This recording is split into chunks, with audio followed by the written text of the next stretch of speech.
Hello. What's crack a lacking? Got one viewer right now.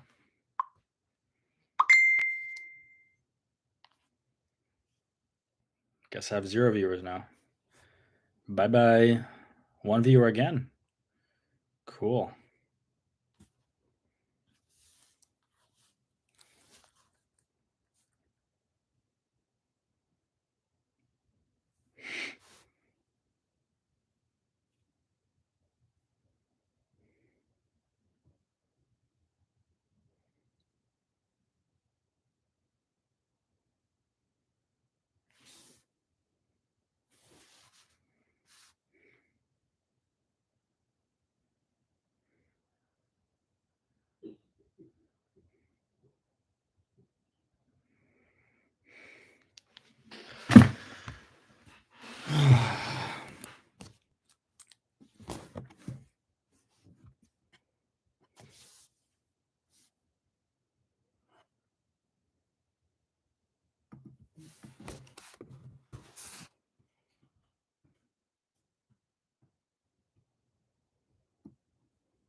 Hello, mystery streamer. I've always been getting one viewer, and then I'd go offline, and then you're offline again. Bullshit. Where's all the people at right now?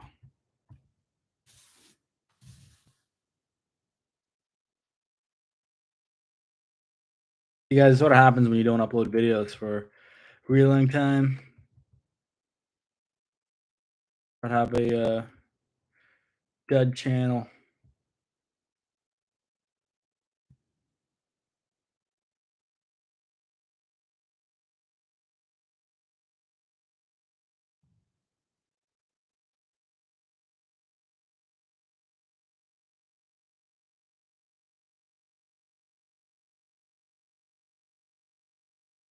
I'm getting a lot of people popping in and out. Keep getting one concurrent viewer for 3 seconds, and then just leave.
Oh, I got 2 concurrent viewers.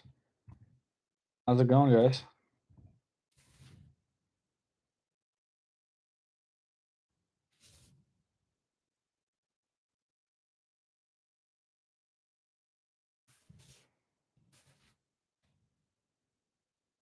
Nice. 1 sec. Oh wow, how's it going? Notes for Mozart. What's crack-a-lackin'?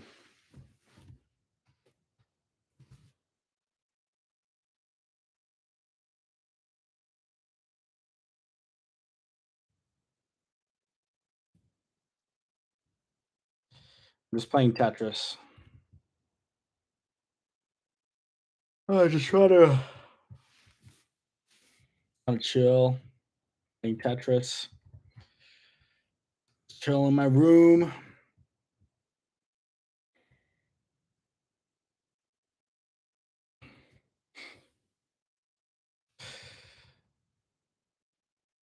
Ironic rave in Toronto, Ontario.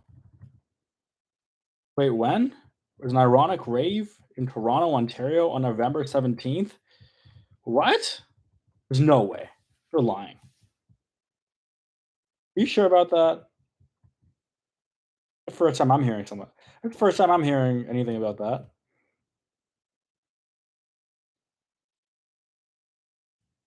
Actually, if we had more people here, actually, you know what would be fun? The uh some ironic rave idea generation activities. You think of things to do for the ironic rave. Because live stream it, I can't go. A lot of people actually been requesting a live stream for that ironic rave. Maybe we'll see.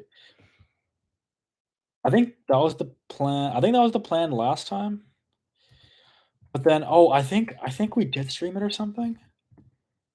Then like Greg's phone ran out of battery or something. Oh wait, I think okay. I think what happened last time is I think Greg was live streaming it.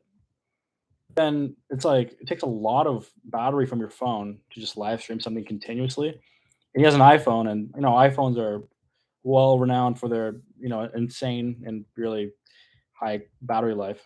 So I just died. I think it just died after like uh like an hour or something. Yeah, you have an interview in 5. Any advice?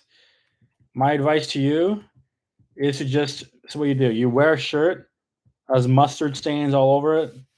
You know, you pretend like you don't know anything about it. Go in there and be like listen. You got to say like listen. I don't care about you guys. You don't. I don't need you. You need me. And then just like walk out of there after saying you don't know to every single question, and guaranteed you got the job. Guaranteed. Ketchup, like I guess ketchup could work. Yeah, ketchup. I think ketchup could work. I think a mustard stain is a bit more. Something about a mustard stain is a bit more. I don't know, a bit more. What is it? What's the word for it? Um, you've clearly haven't gotten your shit together if you have like a mustard stain. A ketchup stain is like I think out of all sauce stains, is the most permissible one. What kind of job are you applying for? Or what kind of job are you interviewing for?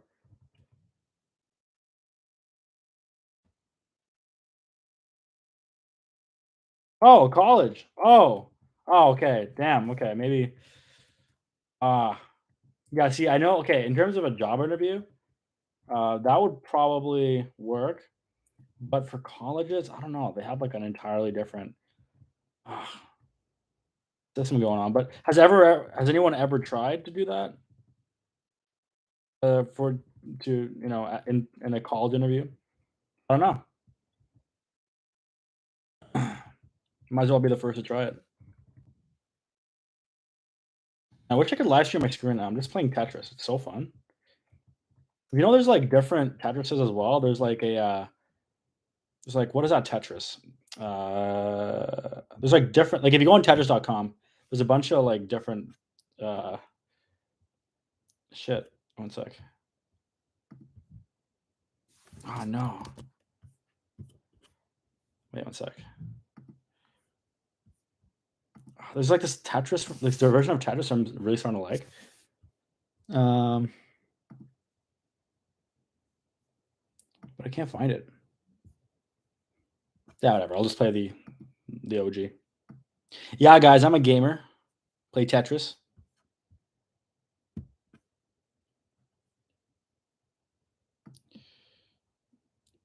Uh, all right. Godspeed to you, legendary conditioning. You got this. He's probably off the stream now. For college, you need blood stains, obviously. Oh yeah. I mean, how else? How else are they gonna deal with you? Can't get into college unless you've been convicted of murder. Ploy, would you like to get married? Sure. I don't see why not.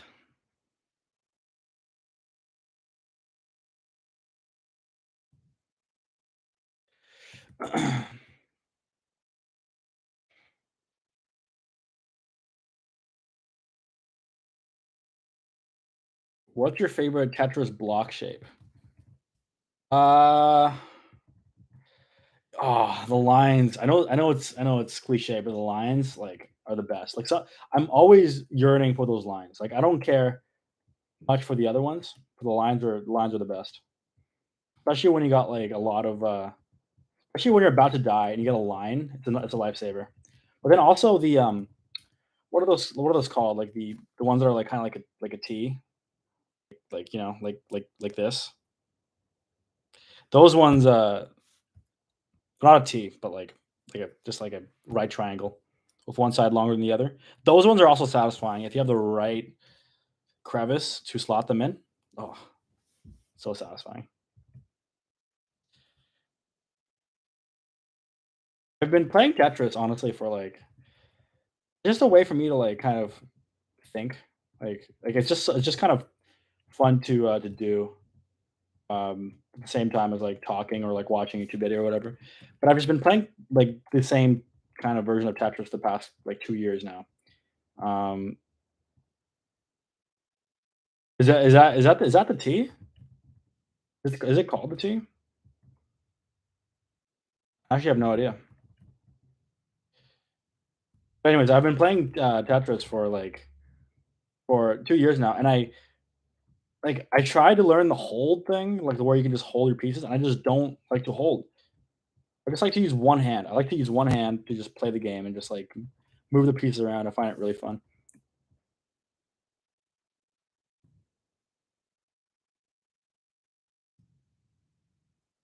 The other video game I play a lot actually is chess.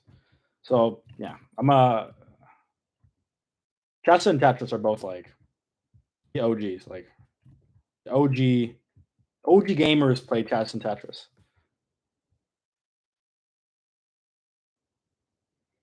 Oh, I've actually read that. Yeah, apparently Tetris can help block traumatic memories if you play right after experiencing something traumatic. Yeah, I mean, I could see that. My whole life is traumatic. That's why I always play.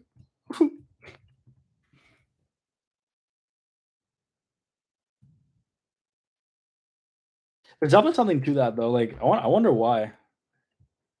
What about other games? Like what if like you know what if you play like Call of Duty or like some kind of zombie game right after something traumatic or like an SCP game? Can you imagine?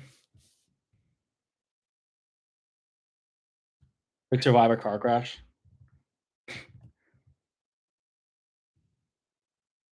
You just play like one of those like you play like Gran Turismo or something.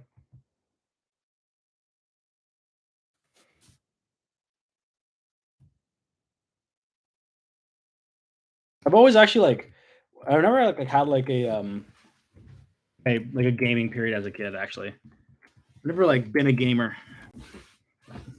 I remember like when I was a kid, I was like basically forced to just do math all day and like read books in a different language. Um, uh, like I was basically just like forced. I was basically just like really put into academia. But, like, my parents were super against the idea of getting me anything, like a console or something, so I would just I never really got, like, into video games until I was, like, like, preteen, like, maybe, like, 12 or something, um, which is still, like, pretty early, but it's like I remember I had a lot of friends that were gamers, like, since they were, like they had, like, a console in 1st grade or something like that.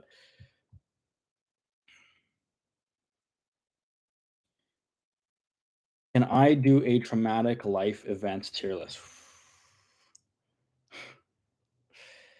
Uh, Not on the spot, no. But, like, generally, like, for me or, like, for, like, everybody? It's actually not a half bad idea. It might be kind of poor taste, but there's definitely something to that idea, actually. It's like taking the idea of something traumatic, right, and then just making a tier list out of it.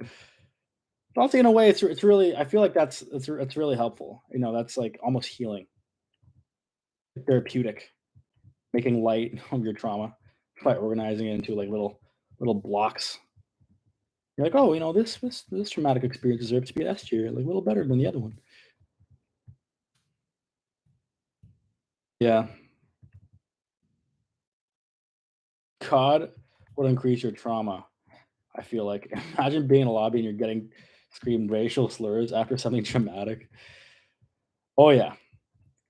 But hey, like, you gotta confront your demons, right? Like, maybe it's a way for you to, kind of vent, It's also not too bad. I swear they even make studies about that because 'cause I'm actually, like, genuinely curious, like, what that'll, like what the effect of that on the brain is, like, especially right after traumatic, like, event. My question is, like, what kind of study did they do to actually like, why they decide to do that study where they made you where they're like, "Oh, let's see if Tetris can cure trauma." I mean, that's kind of a random thing to kinda test. I've heard it before, so, like, yeah.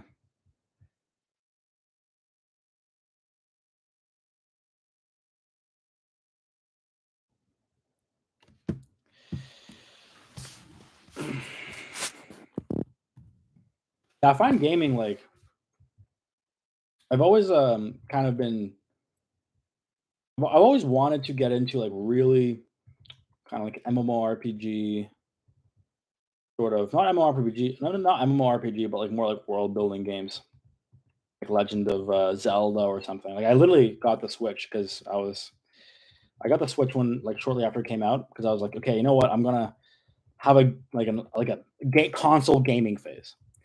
'Cause, like, I had a computer and I had some games on it, but, um okay, have a good burger, K Montoya. Good chat, good chat. But, yeah, I remember I tried to get into, Legend of Zelda, I just couldn't. I couldn't get into the game.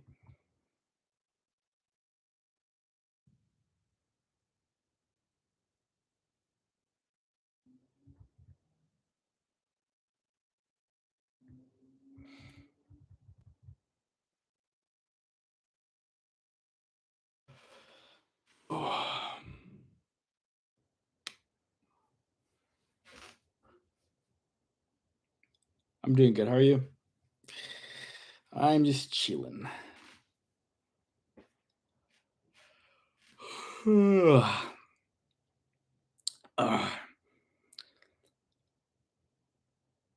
Mans in K-Town should have known where the action is. Ah, yes, indeed. I'm in K-Town for another day, and then I'm back going back home, downtown Ottawa.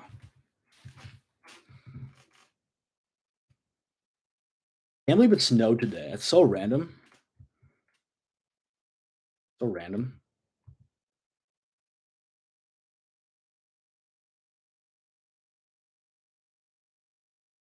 I was looking at the weather heat map, and Uh, and Serena, my girlfriend, and I, when we went to, she's in the chat, Notes from Mozart, shout out.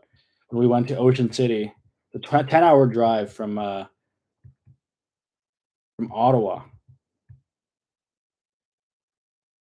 10-hour drive, and it was way warmer than here. Today it's 20, what, like it's 21 degrees, 22 degrees in Ocean City, and it's 1 degree in Ottawa, and it's snowing. So that's climbing for you. Canada ain't messing around.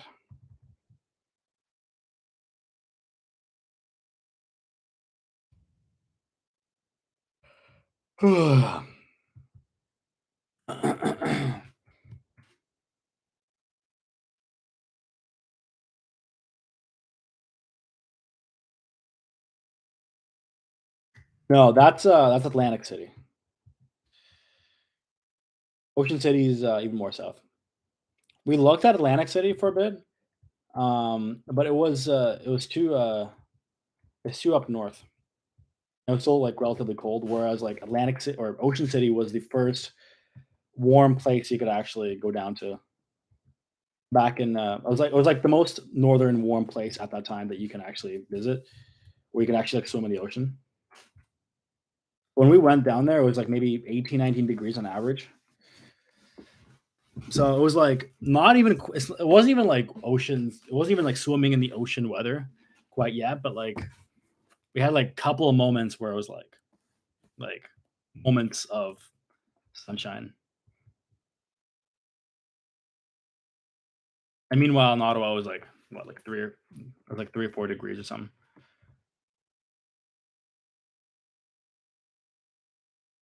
It's very cold indeed. Cold. Although today I actually really like the weather. Going for a nice walk. It's really nice when like it snows, like fresh snow, and then it's like it melts. I don't know what it is. I think it might be like the oxygen bubbling up from or that's released from snow melting or something. I don't know what it is, but there's just like such a nice uh like like it's really nice to breathe. Like it's very crisp.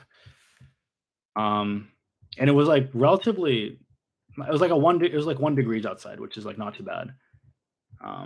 Just wear a coat and you walk around. You can wear shoes. You don't have to wear boots. So pretty nice.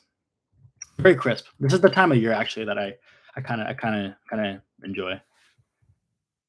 I actually enjoy weather. I think I enjoy the winter weather up until like maybe even up to early January. Honestly, like I don't already fell, but I don't mind like winter up until like early January.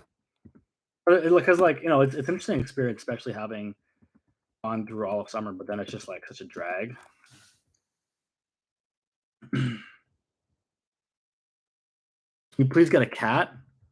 Oh, that's a good idea, actually. I'm kind of apprehensive about my cat being here because she always poops my bed. And a couple days ago, I was sleeping on my bed, and then I just got like whiffs of like cat poo, and like again, I know she does, but I don't know how to tell her that like the cat poo is not like pooing on my bed is not gonna make me it's not like it's not like a sign of it's not a sign of love. Well, I guess it is from her, but it's not it's not typically the way humans transmit love to one another.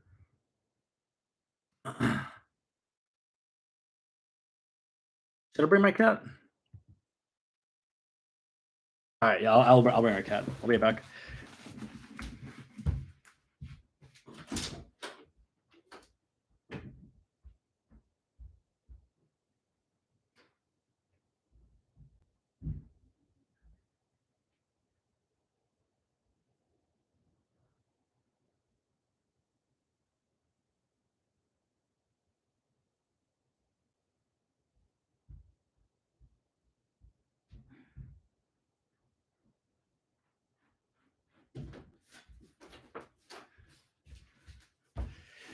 Oh yeah, here she is. Wait a second.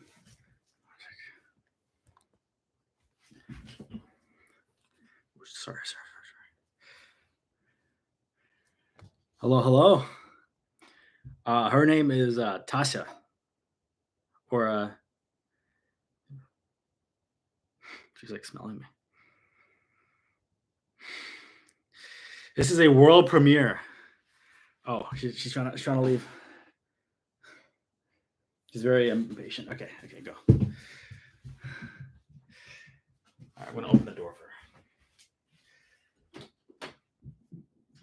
She just ran off. She's actually like a dog in a way because she grew up with a dog, which is very interesting because it doesn't really typically happen, and like the dog was her best friend, and then she has all the mannerisms of a dog. Like she like likes to play fetch, so she has a little item that you throw, um, and then she like goes after it, and then she'll come back with it, like holding the item with her teeth, and then like takes it to you and like drops it down, and like expects you to throw it again. Like that's kind of what she does, which is crazy.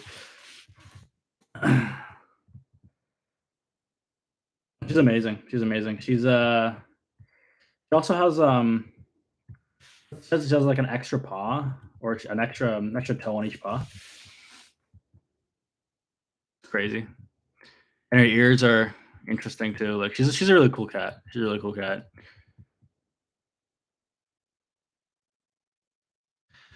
What have I been up to today? Today, I've been working my 9 to 5. I have I have a lot of work on my job.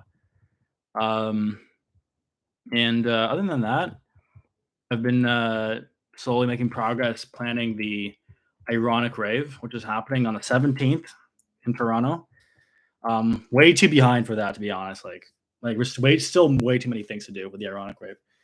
Um, and like every single time I think about it, I get like a small rush of anxiety. But I know everything's gonna be okay. It's just that it's the first event out of Ottawa that we're doing. Uh, oh, you love your 9 to 5. Well, that's good. There's not a lot of people that love their 9 to 5s. I don't mind my 9 to 5 actually. I don't, I don't like love it. It's like, but I appreciate it. Like I appreciate that it's there. It's a work from home job, so it's good. It's good. Um, yeah, Toronto premiere. Yeah, Ottawa is. I've had a lot of experience throwing events in Ottawa, but this is the first one in Toronto. I was actually very interesting because like I found in Ottawa it was like relatively easy to get a venue. So if you want to just get a venue, you just kind of like email the person and the go to venue for a lot of our events. Like the bar owner super chill. We literally just he doesn't even take a cut. He basically says you bring people in, and I will and that's it. Like you keep all the ticket sales, and he'll be making the money on the drink and food sales, and that's it. Whereas for a lot of the other event, and there's some venues like that cost like $200 a night, but then they're actually pretty good and they're like all inclusive and or whatever. But in Toronto, it's like this event that we're doing it's gonna be really cool. It's called the Baseline Music Bar. So that venue is really cool. But I found a lot of the other venues that I was applying to um, were like exorbitantly expensive. Like some of them were literally um, like I remember this one didn't have like a crazy capacity to it was like 200 people, and they said basically that they need to make like it was basically like they need to make at least like 2.5 grand or something of like food and sales drinks that night, or we have to cover the difference, something like that. And I'm like, well, like we could probably bring in like a lot of people, but it's like you're kind of shouldering the risk as opposed to a lot of these venues in Ottawa. The venue owners seem to shoulder the risk.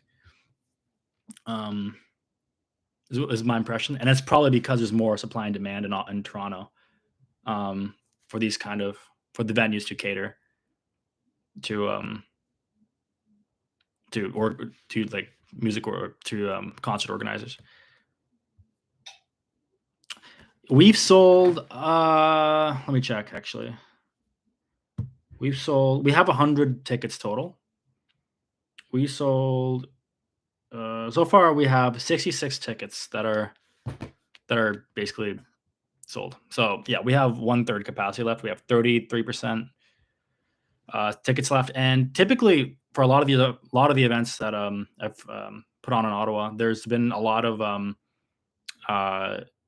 of like last minute ticket sales, and that's kind of most of the ticket sales are just like last minute ticket sales. Um, this one's gonna be different because I mean, like obviously, like Drag has a big fan base. We we marketed to the fan base early on, um, and everyone's like really eager to like watch this show of first of its kind happening in Toronto. So you know that's why we got a lot of tickets sold early on. But yeah, I'm curious to see how that's going to play out like next weekend or like next week when we actually get closer to the day of the show. That might be cool. The last event that we had, the last ironic rave, we had I don't know, I think I would say 50, not 60, not 60. I think it was like 55 I'm guessing total, which is pretty good. I'm happy with the it was a Thursday night. It was a Thursday night, so it was and it's also a specialty event. Like the music, the music there was was kind of was people with more esoteric tastes. Let's just say that.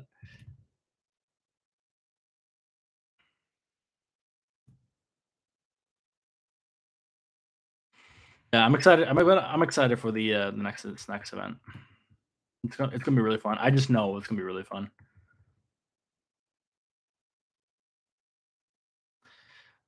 Is the music this time gonna be more rave like? Uh, based on all the ideas that we have for it so far, it's probably going to be out the same amount of rave like music. It's gonna be an ironic like it's an ironic rave, and you're gonna get what you pay for, kind of thing. Like, or not get what you pay for, but you know what you're getting into when you buy tickets to an ironic rave, right? I feel like if we played good music consistently through and throughout, it'll be a letdown for the people that bought the tickets because they genuinely wanted to go to an ironic rave. But we'll be sprinkling in a lot of like, we don't want to make people's ears bleed for you know 5 hours. So we're gonna like we're obviously gonna sprinkle in a lot of like danceable music. It's gonna be like half performance art. I mean mostly performance art. Um and like but we're not gonna shy away from like making things a little uncomfortable if an act is a little boring or whatever, and but like the idea is interesting. We're gonna like let it run through kind of thing. So yeah, exactly. Also, if you guys have any ideas for the rave, like if you guys have any of your like own ironic like rave ideas, just send them in a chat, and you guys could like help me brainstorm ideas. We have a decent amount of ideas, and I think like we have most things down ish. But yeah, there's always room for like an addition.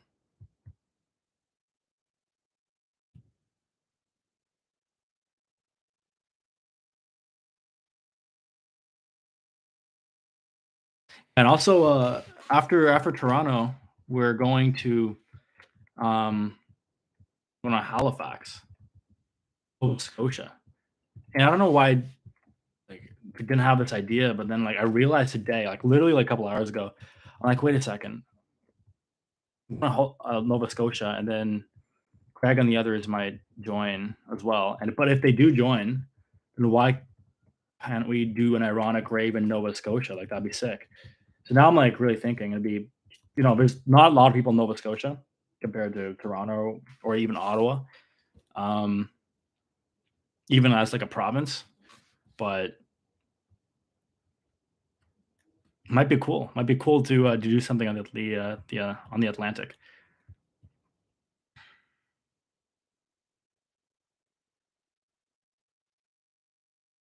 Ironic rave in Nova Scotia is extra ironic. Oh yeah.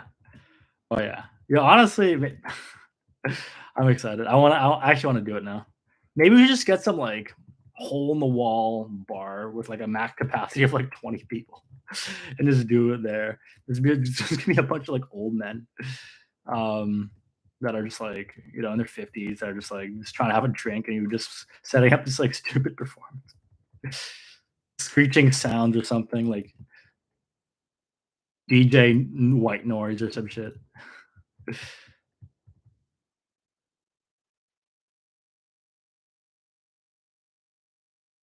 Yeah, no, actually, like now the more I think about it, the more I'm like, okay, we have to do it in Nova Scotia. Wait a second. Let me read the. Oh, I think I've missed a lot of these messages. Okay, let me read the ones I've missed. I love my 9 to 5. Oh shit, Toronto. I work from home 3 days a week, and then meeting my coworkers feels like the weekend because they're all goofy, and we just chat about drugs and old bands and get carried. That's really cool. That's really cool. Having really cool coworkers is like really really cool because at the end of the day, it's like like I feel like you can sit there and just like do a job, and there's obviously varying degrees of like how much you enjoy the job. But like ultimately, like how that work is going to transfer over to the community that you're building it for, I think is also very important. Like if you're doing work for that if you're doing something you like intrinsically enjoy, like I don't know, like drawing, but you're doing it for an animation company that's just like bad and they exploit. They're making animations for like for like a bad moral purpose or whatever. Like I feel like that might suck out the enjoyment out of that. Um, so yeah, no, I like coworkers are super like having good coworkers is super underrated. Um, Rimby in or Rimbree in with the emojis. Okay, I haven't finished reading the comments. So what we have. Okay, how many tickets have you sold? And door sales by yours truly. Yes. Notes for Mozart. Yes. Um,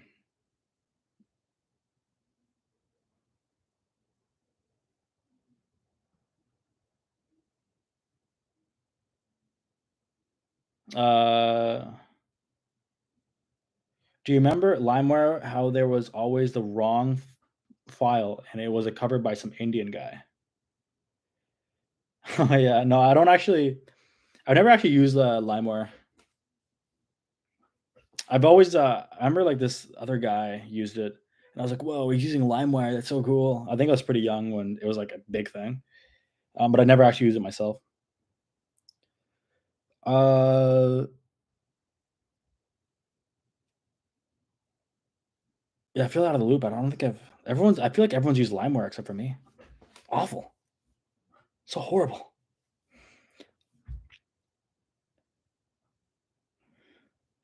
Hello, hello. The real X1RAS.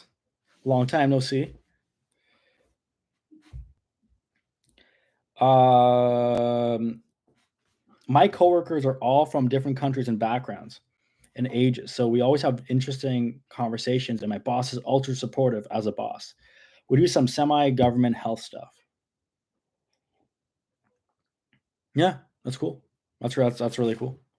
Like I'm telling you, if you have a good job and then it's like the salary's good and you have good coworkers, that's really good. That's like huge.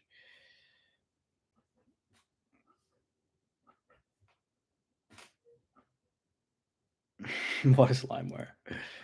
I think a LimeWire is when you actually it's like a wire made out of a lime. So that like so that's like because you know how a lime is just too it's too potent on its own. So they made like a wire where you can just like suck on it, like suck on you just kind of like go through it, and just like a little bit of lime at like at a time, so you don't get over you're not getting an oversaturated amount of lime all at once. You know what I mean?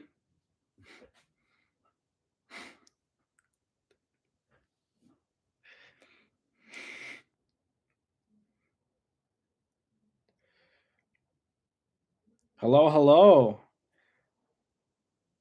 You got a patron in the chat, the mini Pasilla, mini Pasilla. I don't know how to pronounce that. I've never. I think I pronounce it mini Pasilla in my head whenever I read it. Or read your username. Uh, chicken strips. Yes or no? Uh, No, I'm vegetarian, so but actually, when I was in 4th grade, before I became vegetarian, I remember this one girl didn't arrive to class, and it was chicken strip day for her, and then I was picked to get the chicken strip, and I remember I ate it, and I was like, "Oh my god, it's so delicious, so good."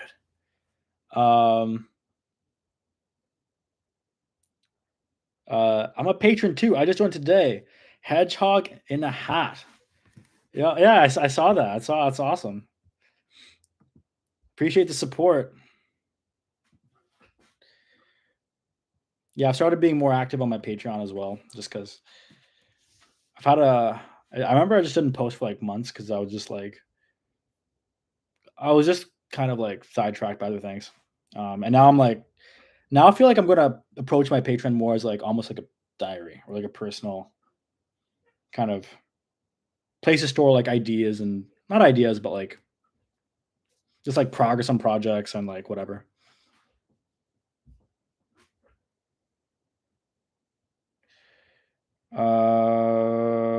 And if you're subscribed to my Patreon as well, I give away like stuff occasionally.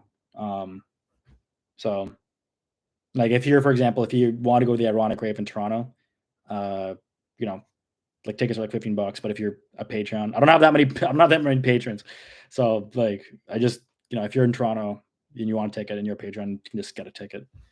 Um, but e- yeah, I eat meat. I'm sorry, bub.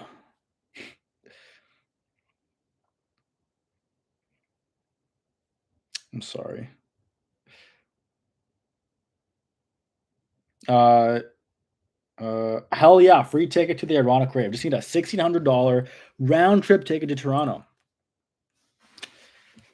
Uh, yeah, I mean, well, we're gonna go on a world tour soon, so don't worry. We're gonna hit up your city, and we're gonna rave to white noise or whatever. Um, oh, Europe.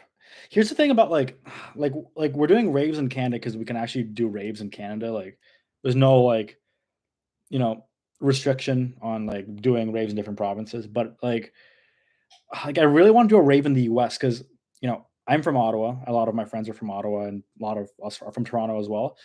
And there's just like the entire East Coast of the US. So there's Washington, there's Philadelphia, there's Boston, there's like New York City. There's so many like huge cities there, and we just can't go there because it's a US. And like how I don't know how do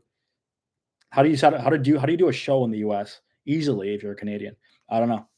Something to look into, but like I was looking into it a little bit, and honestly, it just seems like difficult.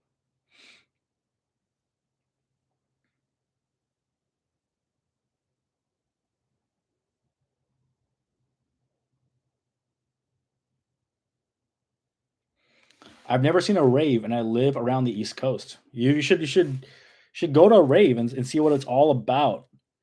But if you want to go to the ironic rave, we're doing one in Toronto, and if you want to get a taste of that and see what an ironic rave is without even experiencing what a rave is in the first place, then come out. It'll be fun. Don't come; it's terrible. Come to Wellington. Uh, New Zealand. Oh, New Zealand, Australia tour. I've always wanted to go to New Zealand, Australia. Like always. Like here's the thing. As a Canadian, okay, so like mainly my whole life, like for the past um first like 20 years of my life, I don't think I've ever been outside of so I've been in Canada and the US. But then like basically only Europe, and the surrounding neighboring countries.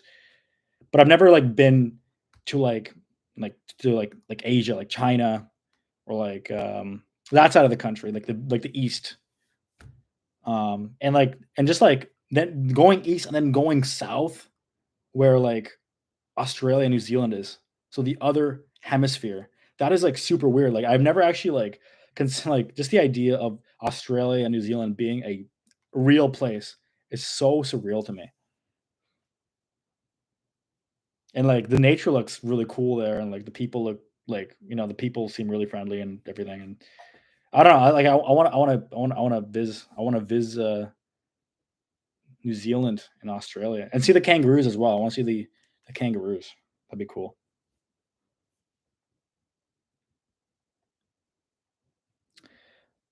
Let's move to Canada next year, or I want to move to Canada next year.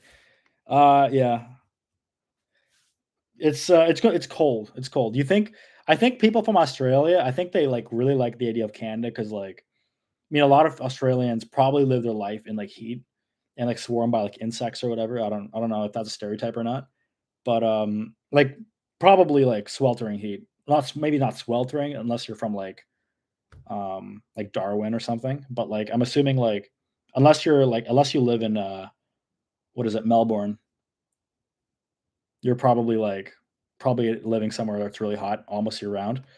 So the idea of like Canada where it's like snowy, is like super nice, but then you're actually in Canada, then you realize like, oh wait a second, there's 6 months of the year is just like snow.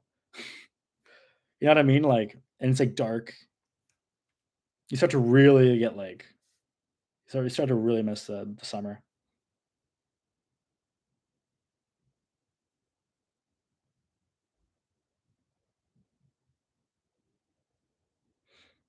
No, I live in Canada right now. I think we're just unless Vector Matrix you're referring to the other person. Um, Cost of living is so bad here in New Zealand. People say Canada is bad too, but here is worse though. But I live in rural Korea, up a mountain, which was bitingly cold and stormy, so I could feel like I can adapt. Yeah, that's cool. That's yeah, like South Korea has like the perfect climate. I find like it's or like Tokyo. Like Tokyo has like pretty good climate. Like it gets like kind of chillyish in the winter. It's like what like 4, 5, 6 degrees or something when it's like when it's like at its coldest or something. Maybe I'm wrong. Well, that's like pretty good.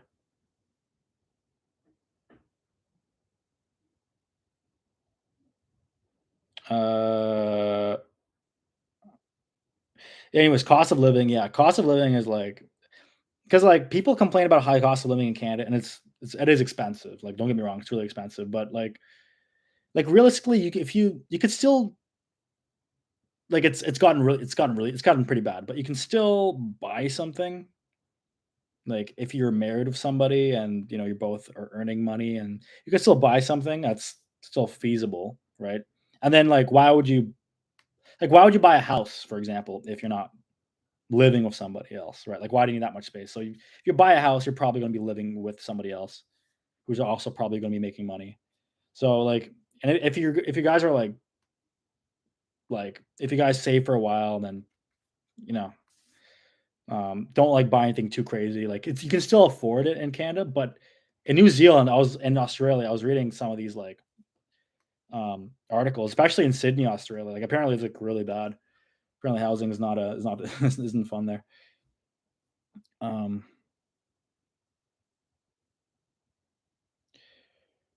but it's really housing is also super bad in Canada. It's one of the worst in the world, I think. Um, but I think it's worse in New Zealand and Australia. Okay. And well, what else do we have? Okay, cost of living is so. Wait, I was literally just reading that. I want to read the one above that. Is there anywhere I can find lyrics to some of the songs from the way things are? Yeah.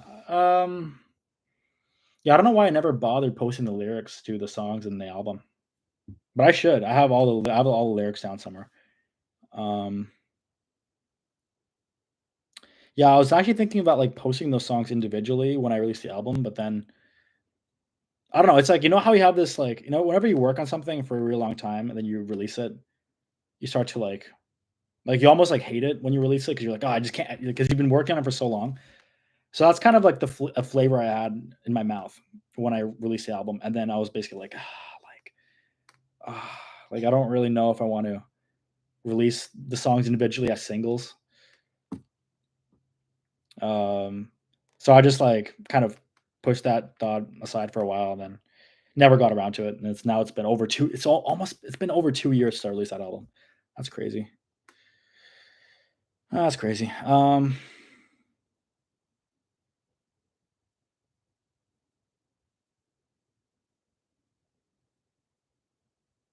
Uh,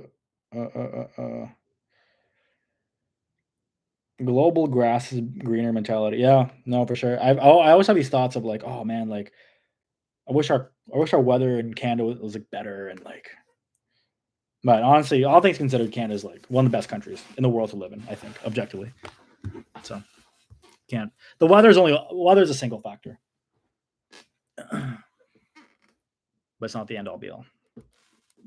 Unless you have very bad seasonal affective disorder, in which case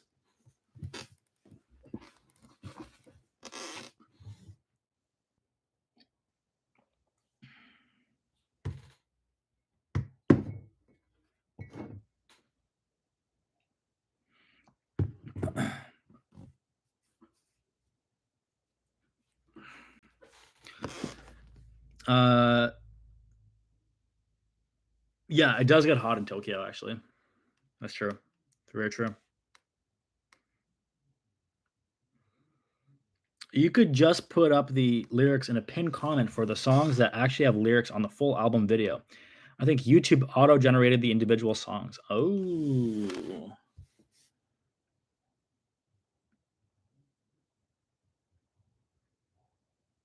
Hmm, yeah, or I can just, like, add in the description as well. Actually, if you go on my SoundCloud, I have some of the I posted lyrics for some songs on there because I think I had the exact same thought. I'm like, "Oh, why do I not have any lyrics for the songs?" But then I just, like, did it for some and didn't do it for the others. I probably got distracted. Uh, thank you, Moeth. Thank you. But yeah, there's just been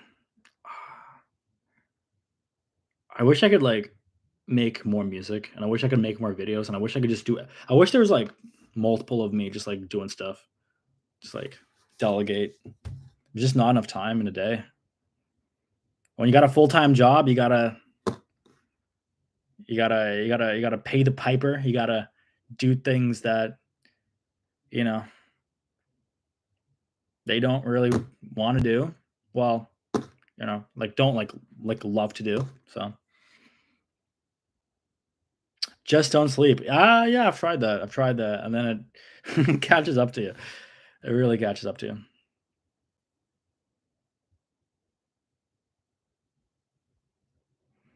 Oh, we got a, we got a celebrity, we got a what is it, a silver button YouTuber here, Duncan Clark. Hello, hello. Duncan, I'll see you in Toronto next weekend. I'll be there for the Ironic Rave. Hope you're coming.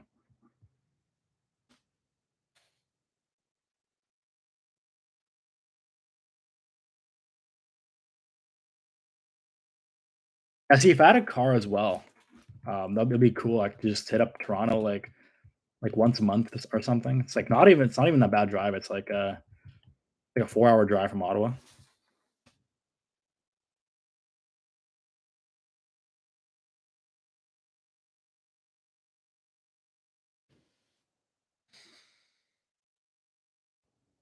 Oh, I see. Okay.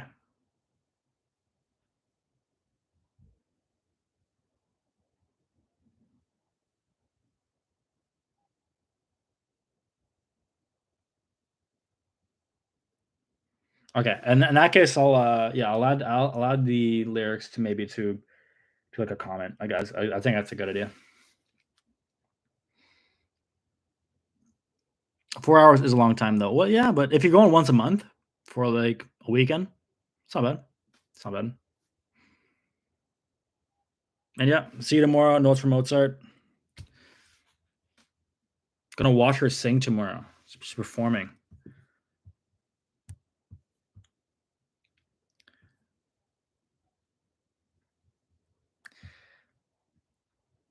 If you could pursue one dream in life, Which one are you chasing? Oh boy.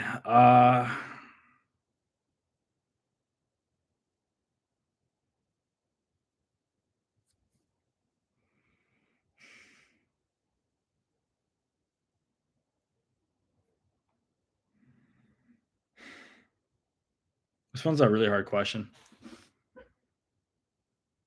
Yeah, I'm with Hedgehog in a sun hat, and especially like I'm pretty convinced I have ADHD. I mean, I know it's cringe, just like I know like everyone has ADHD now, but like I don't know, like I can't like I get really into like one thing, like music for example. I get really into it for like consecutively, like every day, like for like a real long time, for like half a year or something, and then I just pivot just to like another medium. Like there's people that like do one thing, like do music or do like videos or a certain type of video or like video essays or whatever, right? And they're just able just to do that, and that's like I really envy that. I wish I was like kind of because I think like and especially in the modern age, I think that's kind of what you need to do is you need to go really hard into one format, um, and then that's kind of how you can build up your fan base instead of like alienating them. You know, like I literally have a bunch of Koi skits up, and then I just start posting a bunch of like random songs that are like that I made like sincerely and from the heart, and I just post them after all these like silly videos, and they just get like a significantly fewer amount of views, and I feel like I'm kind of like killing the YouTube algorithm a little bit.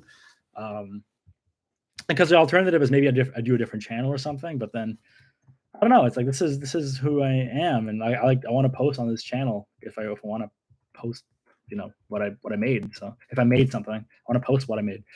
So um,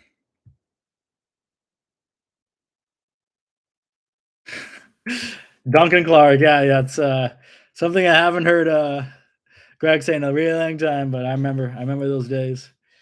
Quit your job, do art full time. Yo, honestly, facts though, facts. Shit, yo, mega facts. Ah, ah. Yeah, like what should I do, guys? Should I quit my job? Just do art full time? What do you guys what do you guys think? Um, I don't know, because I think like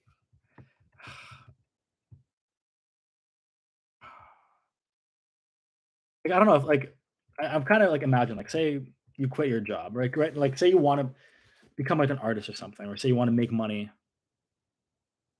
off like YouTube or something, right? Say YouTube, right? And like why would you if you have a 9 to 5 job that's relatively chill, right? It doesn't leave you exhausted at the end of the day and you have a lot of time to do whatever.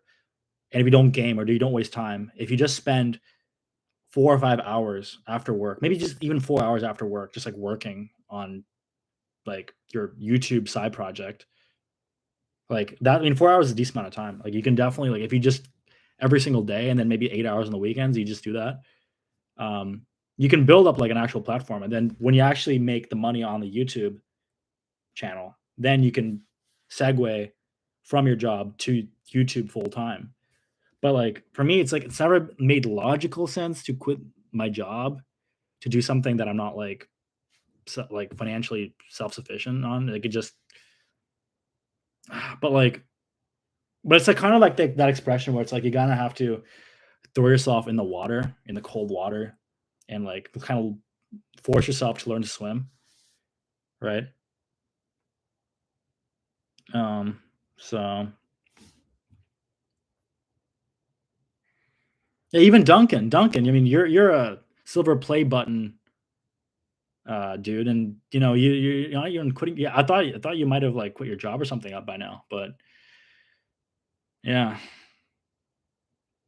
but yeah, like everything's so expensive now. It's like even if you literally have over 100K subs like you do, like you're just like it's all like you still have to work. You still have to work because you know you live in Toronto, so Toronto is a really expensive, high cost of living.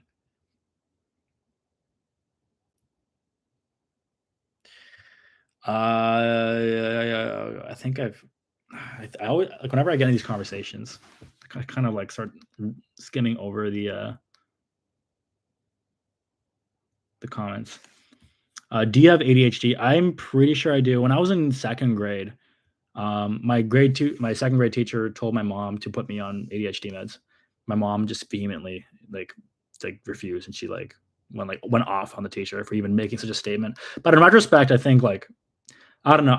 There's a lot of people around me have told me that I have ADHD, and like everyone says they have ADHD. Like, a lot of people have to say they have ADHD. I don't have the ADHD where I can't like concentrate because I can, but like I don't know. I don't know. Maybe I don't know. I don't even know. Like maybe I don't even know what.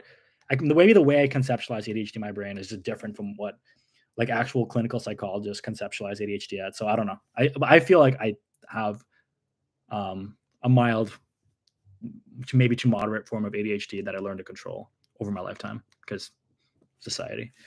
Um, I want to have like 3 jobs a month, but it doesn't make sense. So I have to join a bunch of clubs and classes and have.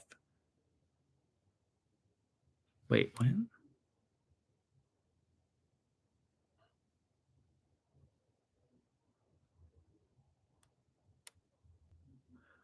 Yeah, yeah, might as well. I mean, gotta keep yourself busy. I think people who like their job enough to keep YouTube as a side thing and just keep with their job, less financial stress. Yeah, there's actually even what's that YouTuber Simply Nailogical. She has like what is it, like 10 million subscribers or something, like a crazy amount of subscribers, like enough so you can actually like survive, right? She gets millions of views per video, but I think she still works her government job in Ottawa. First of all, imagine living in Ottawa. Imagine having 10 million subscribers. First of all, those two things just don't mesh. Like why are you in Ottawa? And then secondly, she has a government job. Like she works at her government job, which is insane to me. But but it's also kind of respect. Like that's it's like you're keeping yourself um you're keeping yourself like you're not allowing yourself to go crazy with success and run off with fame or whatever. Um And prescribing Vyvanse, Adderall to kids is ambiguous ethically, in my opinion. Depends on the case. Yeah, I think if you have severe, like literally to the point where it's like you can't learn anything, maybe. But yeah, I mean, my personal view on the matter is like I am very anti-med until you're like 18, because I think you should be able to have the choice to decide on your own before you get hooked on all these medications.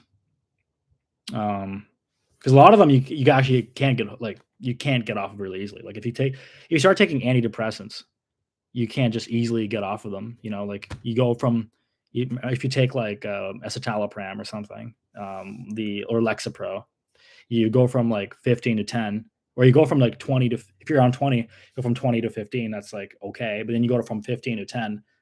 It's like suddenly you're like your whole body's like like stressing out, and then they don't give you pills that are smaller than like 5 milligrams or something. So you can't step down like any other way unless you like. Anyways, it's like ridiculous. And there's a lot of stories on the internet. Like, I know some people that are on antidepressants and trying to get off of them. And it's like super difficult. So, um,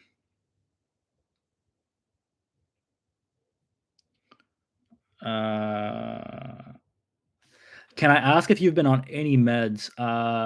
Yeah. No, I don't take any meds. The only med I take is finasteride. It's for hair loss. But I don't have any side effects from that. Like I don't. Some people report like feeling depressed or whatever from it, or like, but I don't get that.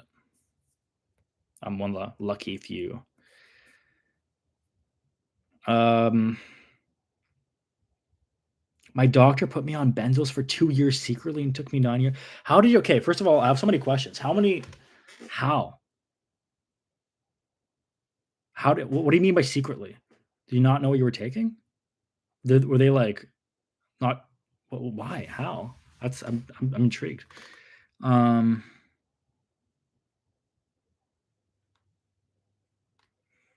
mm, mm, mm, mm, mm.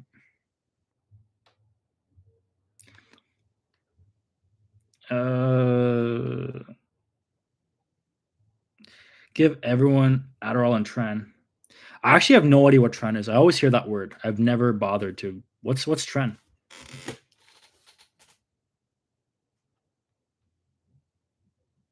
Tren is what is Tren?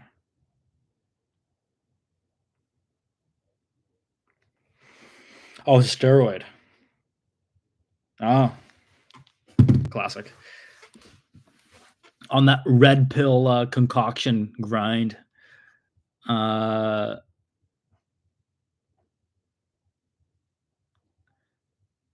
hair looks plentiful. Aw, thank you, Hedgehog and a sun hat. Yeah, I think that's when it started thinning a bit. I started panicking, and so I started just taking it. And yeah, my hair is good, but it's just people are like, oh, why are you on it? You have so much hair. But then I'm like, well, if I wasn't on it, then I might have not had as much hair.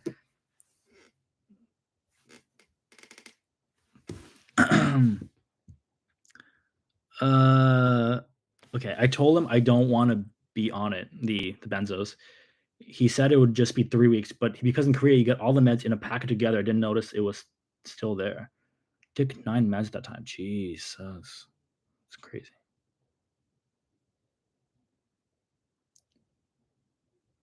Yeah, 9 meds. That's crazy. I feel like unless you're like the unless you're like zero like 0.1% of the population, you should not be taking more than like 3 meds. Like that's crazy. Like if you're under the age of 30 and you don't have like unless you have like an actual physical condition, like I don't know. I'm generally anti med. Like I understand there's need for meds in a lot of circumstance, and it's like that's kind of a gray area. But I'm generally like I've seen a lot of stories and just a lot of like just like people that are close-ish that have not had the like they're taking meds, and it's just like I feel like they, to be honest, could be better without. It's just my opinion. Maybe I'm wrong, but I don't know.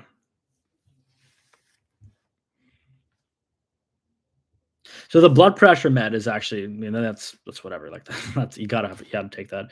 ADHD, yeah. I mean, I feel like most people are on that ADHD med grind. What would you suggest? What do you suggest instead of psych meds? Genuinely asking. Well, okay, that is if you're genuinely like if you have like schizophrenia or something, right? Like and you're trying to control that. I mean, yeah, then you should. It's probably a good idea because you want to keep your mind in place in one piece. I don't I don't know. These are just okay. These are just my opinions.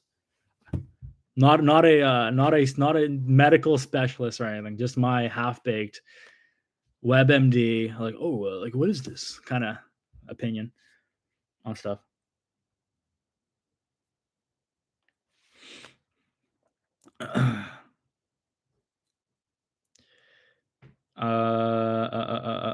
Yeah.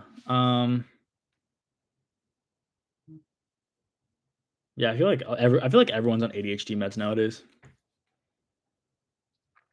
especially when you get into the workforce and you get like one of those like well, there's a lot of like private sector jobs that are like chill ish, but there's a lot that like actually like require you to like really grind and have like a borderline toxic work environment.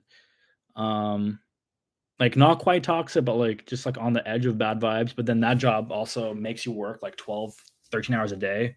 Doesn't force you, but like you kind of have to make ends meet or to make like your deadlines or whatever. So for those jobs, you kind of feel like you start questioning yourself and you're saying like, why am I not as productive as I need to be, as I should be? Maybe I should take these meds because something's wrong with me, obviously. Chloe, can I make a tulpa of you for funsies? Okay. One question. I don't know what is a tulpa. I'm a boomer. I feel like I don't feel like I don't know anything anymore. I feel like I'm just so out of loop of everything. Tulpa is okay. So I thought it was like a Gen Z thing. or like a Gen Alpha thing. Uh, Tulpa is a concept originally from the Buddhist tradition and found in later traditions of mysticism and the paranormal of a materialized being or thought form, typically in human form that is created through spiritual practice and intense concentration. That's pretty cool. I gotta see that in practice. I gotta see like more examples of this to kind of see like what it's actually referring to. Oh, okay. So tulpas are basically kind of like you're kind of creating an entity out of like an idea, and you're representing it as something, as like a physical form in your head, ish, I guess. Uh, yeah, I'm glad my public sector job is so chill. We just center a div every 3 days and then go to the pub. Lamau. Oh, I love government workers. That's hilarious.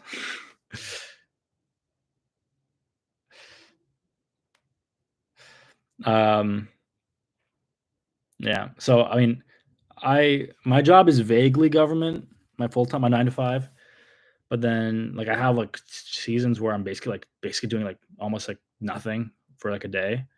Like I'm trying to work, but then there's just not a lot of work. So I'm just or like the work that I'm doing, I feel like is like okay, well, it's just kind of not meaningful. And then there's when this gets really close to like deadline season, it's like, well, 12 hours a day, like grind, grind, grind. So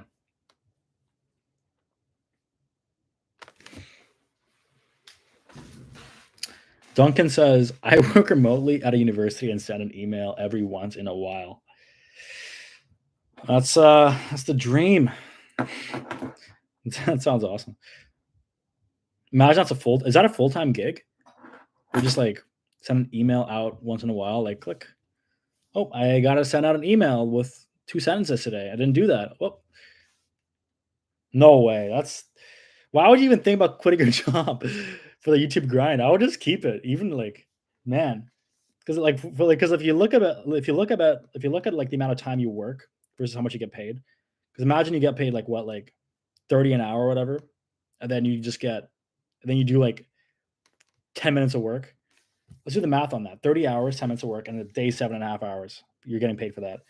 So 7.5 times 30, $225 a day. But you're actually doing like what did I say, 10 minutes of work? So that's divided by seven. Wait a second.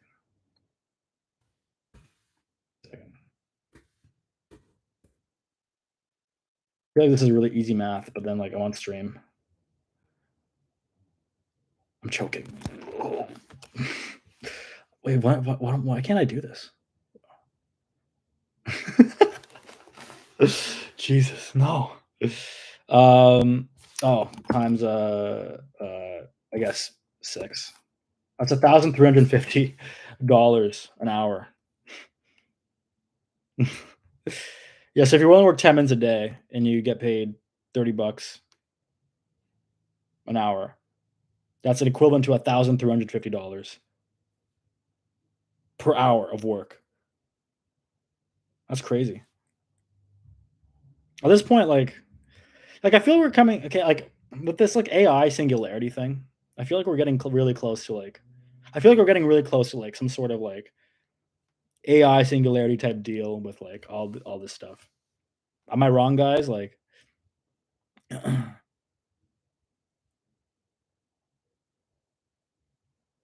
I feel like a lot of these jobs that we have right now that pay like a decent amount are just not going to exist.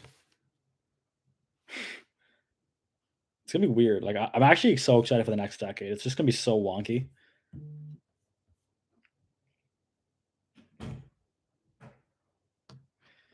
Uh, mm, $15 for an irreplaceable hour of your life is crazy. Every job should pay millions. I honestly agree with that because it's an hour you're never gonna get back. You know, 15 hours or $15 an hour.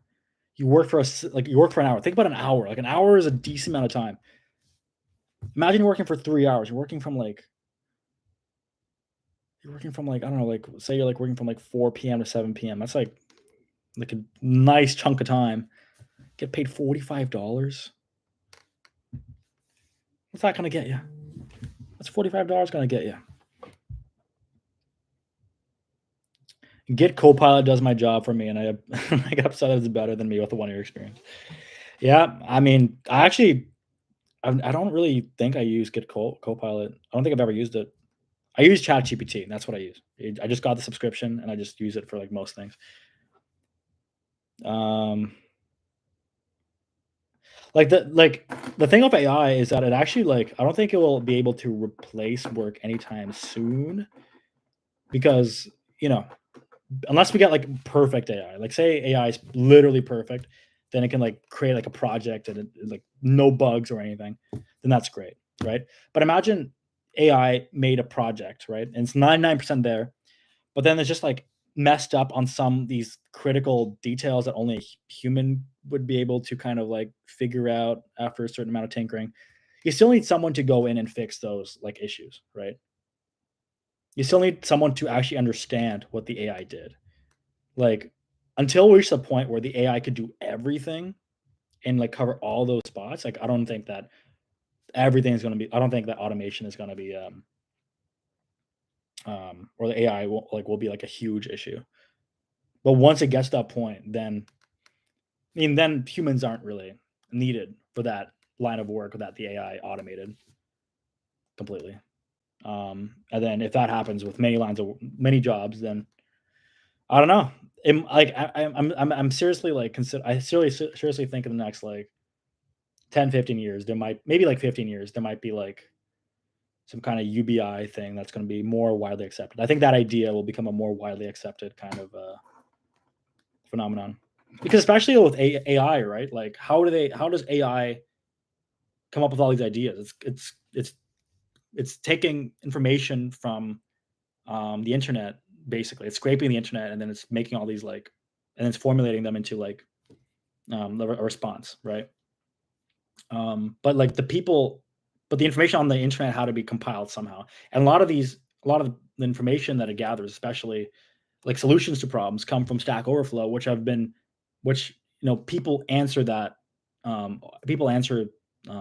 those questions like freely, basically for free, like a lot of them do. So it's basically you have a company that is able to scrape that created that code to do that, and they're just scraping like actual information that people have gathered and wrote for free, basically. And the company that's monetizing this technology that's using all that is making billions, maybe even like a trillion or something. And the people that actually made that information that ChatGPT regurgitated to you aren't getting anything. And so I think there is a case to be made for like UBI in that sense because a lot of people have contributed to that system, and then you just now it's like an actual kind of moral dilemma. It's like, well, it's not like it's like because if a company made a product and it's just like purely that company's product, then that's one thing. But if a company made a project that's like a formulation of everything else that others have compiled, and they're making money only off that, then that's another. Yeah, that's kind of my thought. Like I think like UBI will be more of a conversation to be had for the future. Um, okay. Anyways, it'll leave a gap though because junior devs will be useless. Only senior devs will have value. Yeah, I mean that's true. I mean, like junior devs will only be there insofar as they will are going to learn the tricks of the trade to become a senior dev. Like a junior dev might not have any more like like value as a junior dev. It's more like an investment that the company's making into like the actual programmer.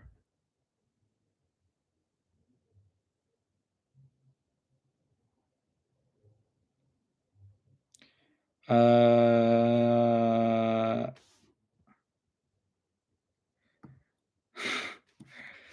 yeah, I still think there has to be a person who has to be able to understand what the AI has done and how. Very true. Very true.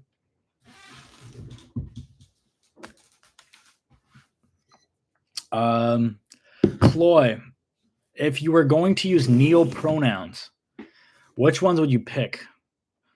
What are the list of neo pronouns? I'm not like really. I know there's like a lot of like pronouns, but I'm not sure what neo pronouns are. Um,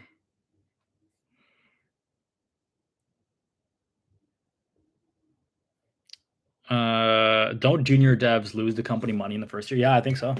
I think that would actually make a lot of sense. That would make a lot of sense. So it's currently like that as well. Oh, okay. So neo pronouns are basically like okay, all pronouns aside from like um yeah, I don't know. I've never actually thought about it. Um let me Google it.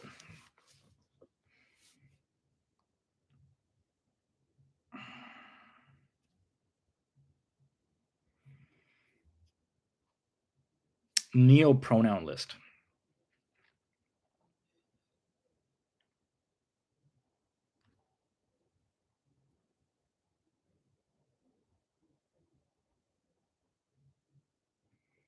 Hmm.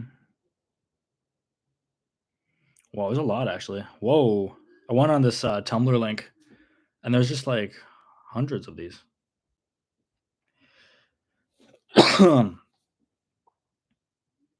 Whoa, guys!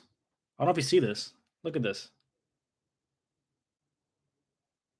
I guess it's all mirrored, but it says emoji pronouns. You can have an emoji. How are you supposed to pronounce that? That's kind of cool. I like pizza a lot, so I'll be the pizza pronoun. The pizza emoji pronoun. I think that's cool.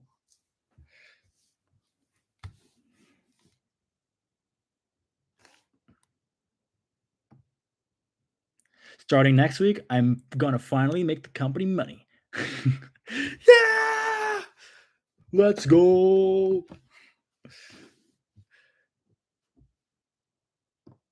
Emoji nouns are just for online usage. Ah, dang.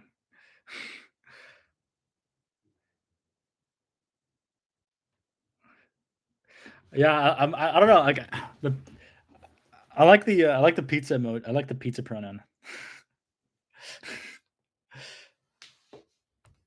That's so interesting. Um, yeah, like yeah, it's super cool.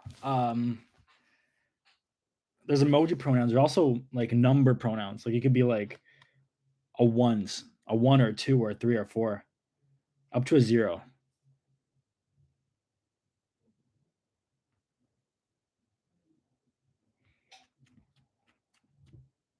And that's pretty cool.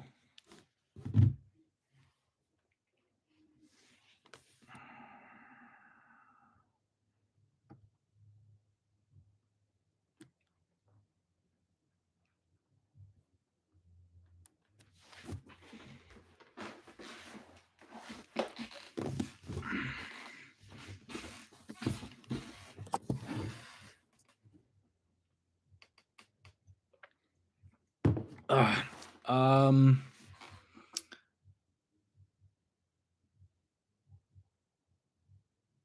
I miss you too, Serena.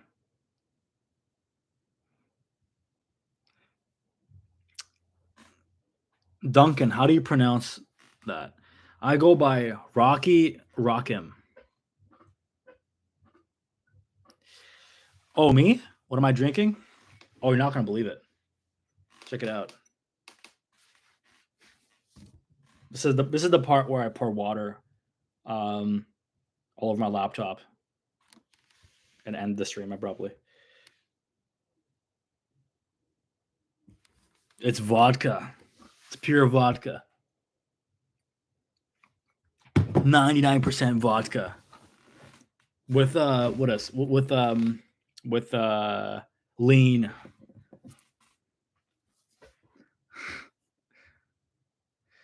Yeah, it's not mold. You know what? I have no. I think it might be like Um, like, it was from maybe the chai tea that I drank earlier on. It's just kind of like staining the cup, but it's not mold.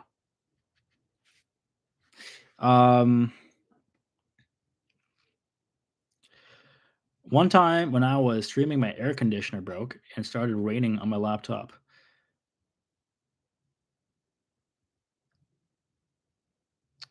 That hurts. Did your laptop break? What happened? Hello, Alex Corrales. Oh, actually, oh, the laptop thing. Oh my god, this hurts. So I got this laptop, right? Like I'm really like most of my experience is on the computer. So my philosophy is I need to get a really good computer. Right? I need to put down some Bitcoin, get a really good computer. So I got the new like this year. Was it this year? No, it was last year. So last year I got the 16-inch MacBook Pro M1. Um, and I was like really proud of it and really cool. And the reason I got it is because I had a 2014 MacBook Pro that I was in Toronto and then like I got some water in it by accident because I was with the cup and I just wasn't like I spilled water all over the computer and then it just died 6 months later. Um,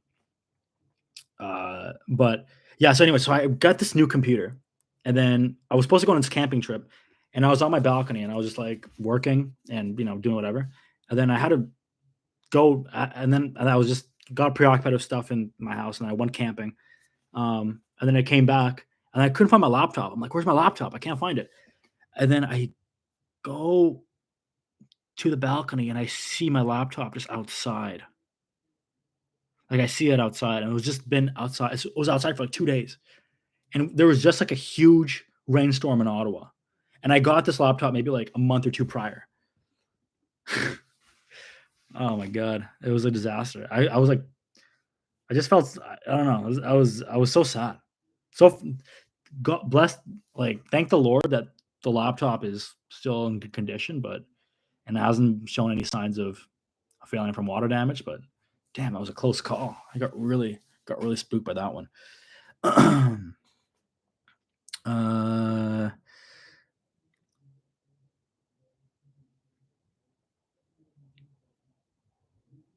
Water damage is the scariest thing in the world. It's I That's how my first laptop broke, and basically almost happened to me second time. So very spooky. Chloe, do you like black metal? I feel like it could change you. Recommend me some good Black Album albums or like songs. I have a black metal friend, and he's like very into black metal. Like he collects um like tapes, and he just like spends all his money on tapes. But he's like really into that. But I've never like really asked.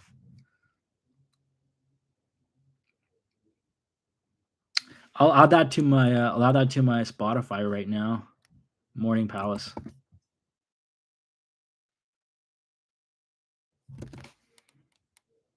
by the Demu Borgir. I don't like this. Um, Put it in rice. Yeah. If only were that easy. If only were that easy. Man, it's just so sad. My first laptop just completely got destroyed with the water. Um,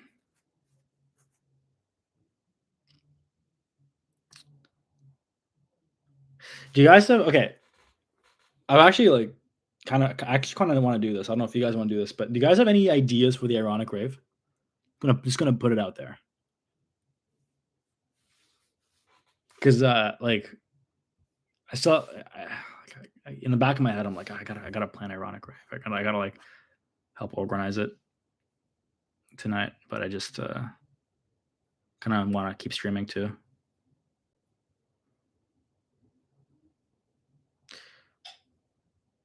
Um,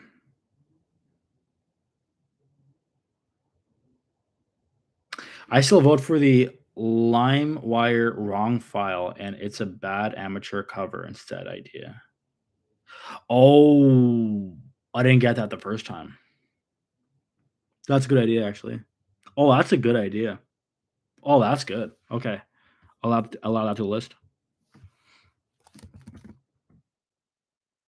Thank you.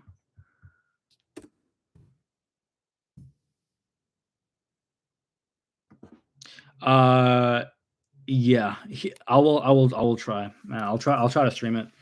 Um, it's just yeah, like I'm usually during the rave, it's like very hectic, and we're probably gonna have we probably gonna sell out. So it's gonna be 100 people at this venue. So it's gonna like um it's gonna be pretty critical to be able to kind of try to um organize it properly and like make sure that everything goes smoothly in the moment. I'll try to stream it. No guarantees, but I'll try. Give you my word. Um, do I need to buy ticks or do I get in through Clout Advantage? Um, I'm so agreeable. People ask you for free tickets. I'm like, why not? Um, sure. Yeah, sure. I guess. Yeah. Why not? Yeah, if you come through, Duncan, you're coming. You're getting in. You're getting in for free. Yes. Yes. No, no. No. You don't have to get tickets. Don't. Actually, yeah. You don't ask me these questions. I always feel bad. Like, I always feel bad asking people for or telling people like, oh no, you have to give me money instead. Um, no, like it's fine. Like we're gonna make money for the event. Like enough money to like actually like break even. And pay people. So it's gonna be good. You don't have to buy. If you're gonna spend the whole if you want to buy that, it's cool, but you don't have to.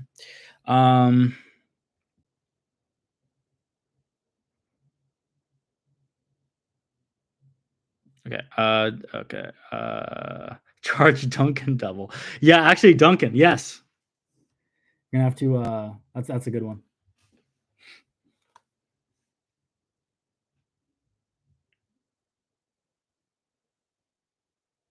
Uh Gamma Junkie just tagged me. Cloy. Hello, Gamma Junkie.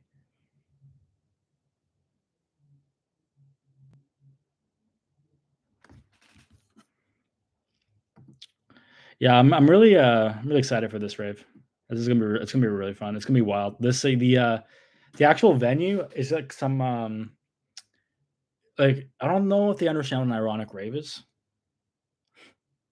Like I did a full disclosure. Like we did an ironic rave, um, and we'd like to do another one at your place. And then I sent them the poster as well. And like the poster, if you guys have seen the poster, it's like it's like not a professional rave poster. It's like Comic Sans or whatever, and they seem to like that. So hopefully, maybe I hope they're on board with the all ironic rave idea. But it'll also be pretty funny if they're just like, wait, what's going on? Like, why are you playing music like this? For one of the acts, actually, I wanted there to be there's gonna be like DJ reverse. I think it's gonna be the worst act because it's gonna be horrible. It's gonna be like 15 to 20 minutes of like a DJ playing songs in reverse. Um, it's gonna be awful. Everyone's gonna be so alienated. Um, uh, when is the Nova Scotia one gonna be? So we had the idea for the Nova Scotia rave today, but we need to still figure out like if that's even happening. It probably isn't happening, but I really want to make it happen. I think making that would be really cool. The Nova Scotia one would happen sometime in the range between November 25th and November 30th. So probably on a weekday, to be honest. But And if we can still get a bar or a place to even do it at, that'd be cool. Because it's getting a little bit last minute. We need to definitely book something if we were to book something. Um, oh, that's good. DJ Reverse could play. Yeah, that's not bad. DJ Reverse could play songs that yeah, that has like there's like what kind of music is there that is there like there's a lot of music that's probably written that in reverse to have some hidden messages. Like, that could be cool.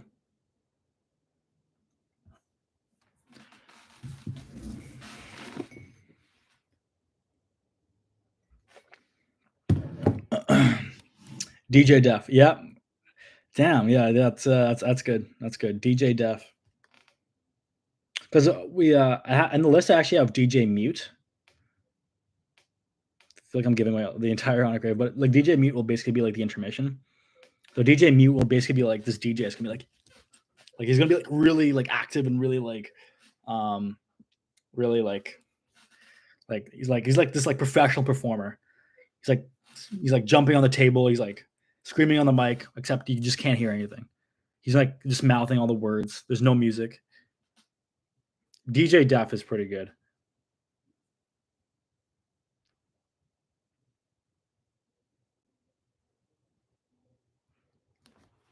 DJ doesn't know the music is just playing through his headphones only. That's not bad actually. Wow, that's a list. I can't like think of like. I'm trying to think of ideas for that one. I got a good feeling from that one though. DJ doesn't know the music is just playing through his headphones only. Oh, I just completely misinterpreted that statement the first time I read it. Yeah, that's a good one. That's actually good. That could be him and that DJ in DJ Mute can go back to back. Oh, that's so funny. Oh, that's good. That's a good idea actually. Having DJs going back to back.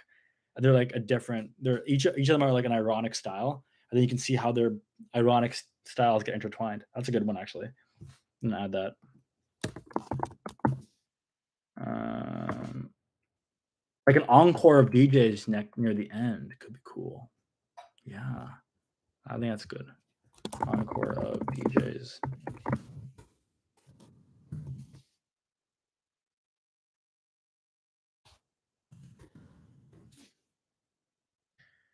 That's cool.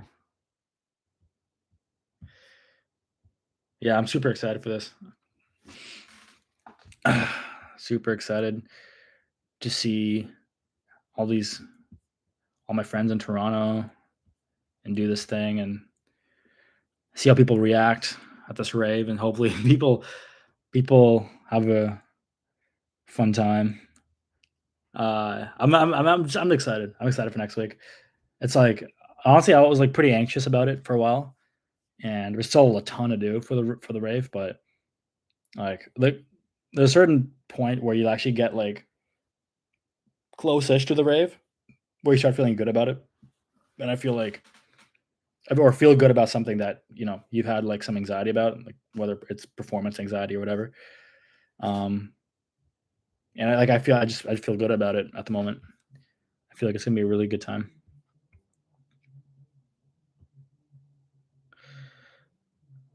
DJ Conflict and DJ Conflict also have a fight over who gets to be a DJ. Oh, that's good. That's a good one.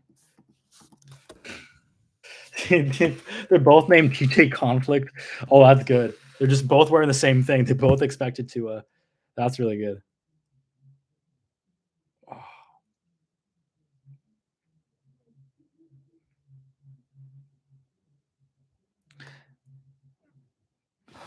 Oh, that's genius, Duncan. Oh, so many good ideas. I love this. DJ YouTube, and every song starts with a 30-second skippable ad. That's so good. That's genius. Oh, that's so good.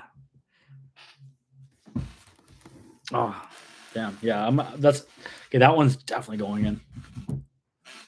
Um, uh, the other thing that'll be cool because like there's obviously all these DJs that are performing and they're have all these ironic acts and they're all the performances are 15 to 20 minutes, maybe 30 minutes long. The one thing is like I kind of it'd be cool to impose like a kind of a meta structure on top of that. So kind of make sure that all these like a meta narrative that all these individual acts kind of have something intertwining them. I think that could be cool. Um,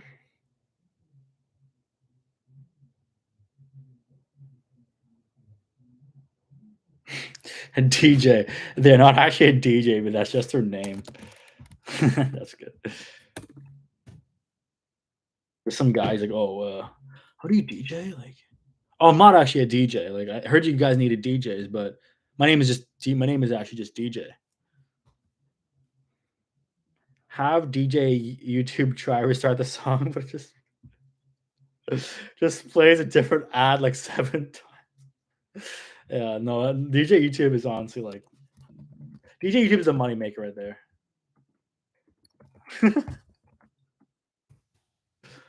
God, yeah, that's really good. DJ Final Boss, DJ Meta Narrative. Yeah, I was thinking for a DJ Final Boss or something like that along those lines. Because the rave is ironic rave 2 electric boogaloo. So thinking of like DJ electric boogaloo. I think that'd be a cool idea. But like I have no idea what DJ electric boogaloo even means. uh yeah, anyway, so the meta narrative thing. Um having like like, making sure that like everything kind of has like a story or something. That's another thought I'm trying to think of when compiling all these ideas together. Another thing is like crowd interaction is also important and I'm thinking um like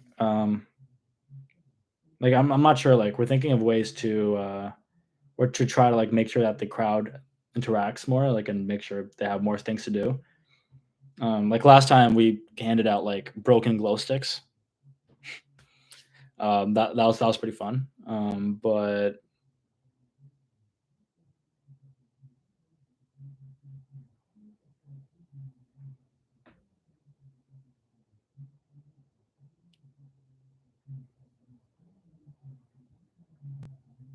hmm, yeah.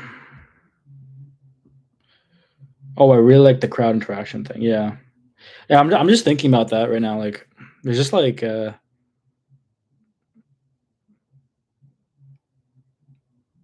I don't know. Imagine like because all these ideas I like all these crowd interaction ideas or like all these I guess all the performances um that also take place outside the DJ booth. Um, like that would work well in the context of an ironic rave. I feel like a lot of them are risque. Like I just had this idea of like maybe having two people like for DJ conflict. You have the DJs actually come in and start like walking around and like beating each other up. It's like WWE, right? They kind of step outside the ring, they start like fighting in the crowd, um, that kind of thing, like wrestling. Um, but I don't know if that would fly at like a venue, where people are just meant to dance, and then there's like a DJ booth. I don't know if like kind of like hollowing, like forcibly hollowing out the middle of the dance floor, so then you have like two people fighting each other is something that can be done. That would take it to the next level though. Like I think that kind of stuff would take it definitely to the next level.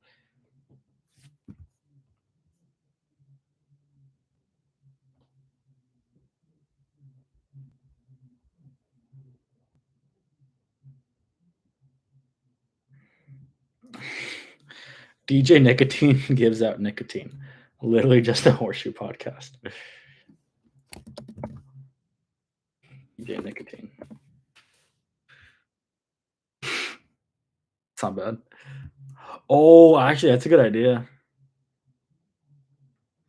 like, except, like, not nicotine, but, like, there's this whole, like and obviously there's this whole narrative of, like, drugs being a huge thing in the dance in the dance scene, but or I guess the music scene, but, like, it'd be funny if, like, the drugs that were handed out is just, like, I don't know, they're just, like, gummy bears or something, or, like, it's a candy or, like, vitamin D or something.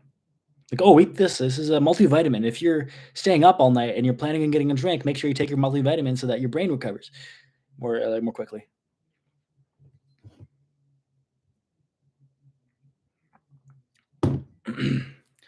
DJ caffeine, DJ melatonin. Those are both good. Yeah, like DJ caffeine. Like we were thinking about like for the first ironic rave, we were thinking about like DJ cocaine or something, or like just like a coked up like DJ, just like who's like shaking and he's like super aggressive.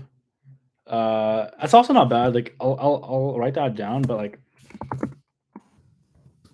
I don't know, like it's, I think like the execution of that really plays a big role in that actually succeeding. Um, DJ drugs, yeah, even more generally, DJ drugs actually is not bad.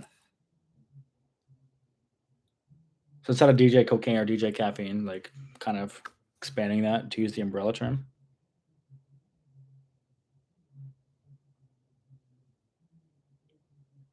Yeah, yeah, like definitely because yeah, like that's actually true. Like we don't have enough we don't have like enough ideas that touch on the concept of like drug use in the EDM scene. So that'll definitely be very helpful. Um,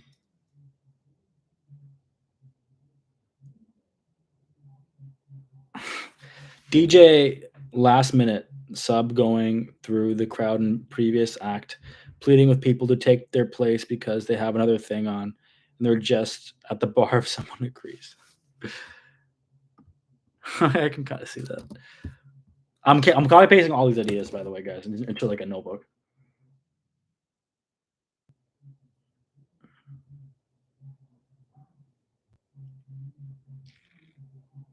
DJ PhD. That's pretty good. Actually, that's actually something we're gonna have at the rave. Not DJ PhD in particular, but like there's gonna be a um like a section of the rave where it's gonna kind of be like you know like self aware and like there's gonna be like an actual kind of like a philosophical discussion on just like what is the point of this? Like what does an ironic rave actually represent? Like what does it mean? Like why are we doing this? Like just like cut the music in that in like in the middle of the rave. That's just gonna have like this kind of like dialogue, or maybe not in the middle, maybe like maybe at the 75% mark or 66% mark of the rave.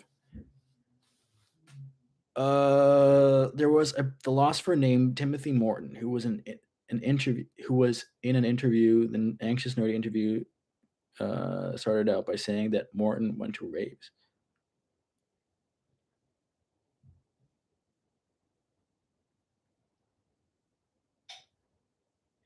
Cool. Lecture DJ. Real. DJ podcast for that section. Yeah. DJ podcast is not bad.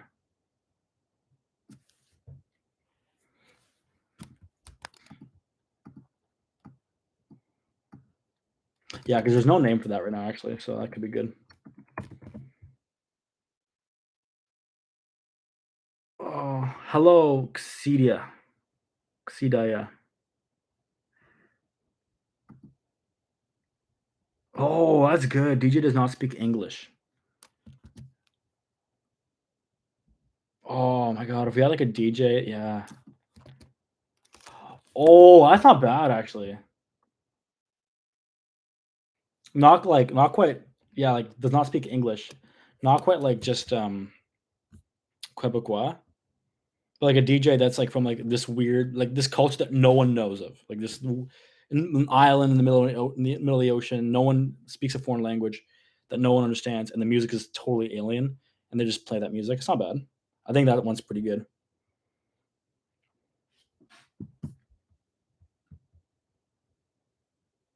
Oh, actually,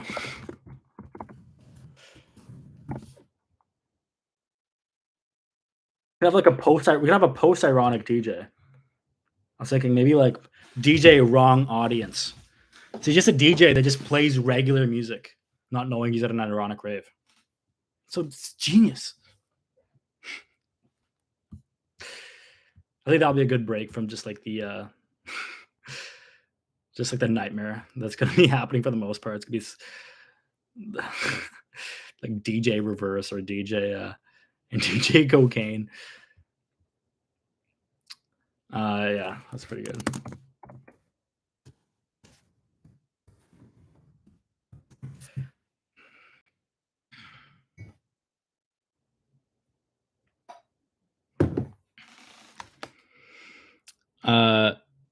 Cedia, we are brainstorming ideas for the ironic rave that's happening in Toronto on November 17th, 2023, Friday,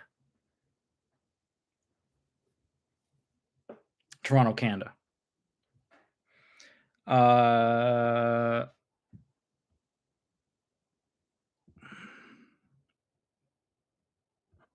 Anyway, so yeah, reading comprehension DJ that after every song asked the crowd questions about the meaning of the song and what the lyricist meant.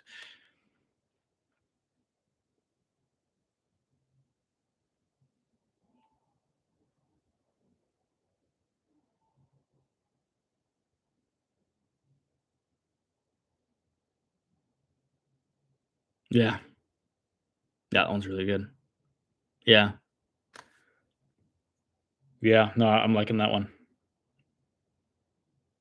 Yeah, I'm not really like that one. No, that's actually a really good one. Because the whole point, like, when you go to a rave or you go into like a concert, you're just kind of there to enjoy yourself to kind of vibe for the most part, right? You're not really trying to analyze or overly analyze like the music. It's just kind of like art. It's just art that's just trying to present itself to you and kind of feel the way you kind of feel a certain way when you see it, and that's all there's to it. But when you actually try to analyze it, and you stop the music abruptly to analyze that, well, that's good. Might rework that a bit, but I think like that one. I think a version of that should definitely go into the ironic wave.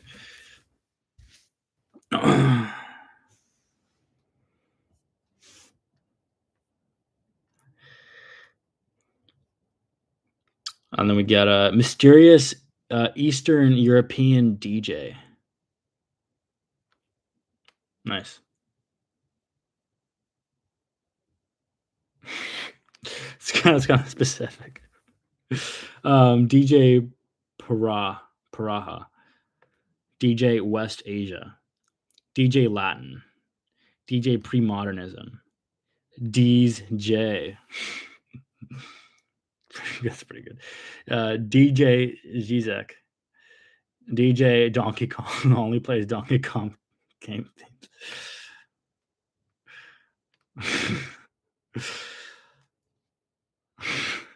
I don't know why, but no, I'm just gonna laugh. DJ Anthony Fantano, and every song gets played gets a rating out of 10. Oh, oh, that could be a good one if you fuse it with what Kay Montoya said with the comprehension DJ. So you kind of like get an opinion of all these songs, and then you got to vote. Oh, you got to vote. That's the audience interaction piece right there. You got to people get a vote if they like that song or not.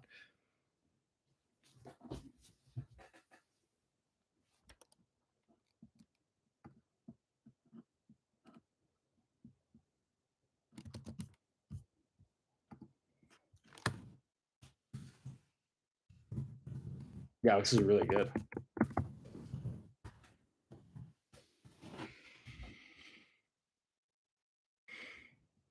Yeah, like that's that's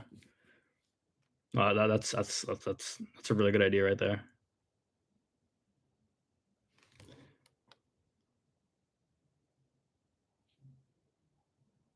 DJ lowercase letters versus DJ capitalism.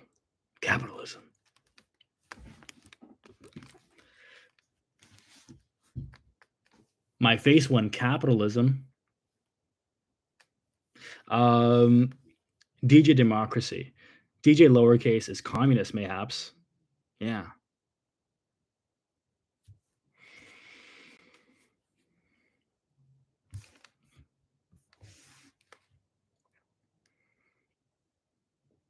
DJ lower class letters. What does this even mean, guys?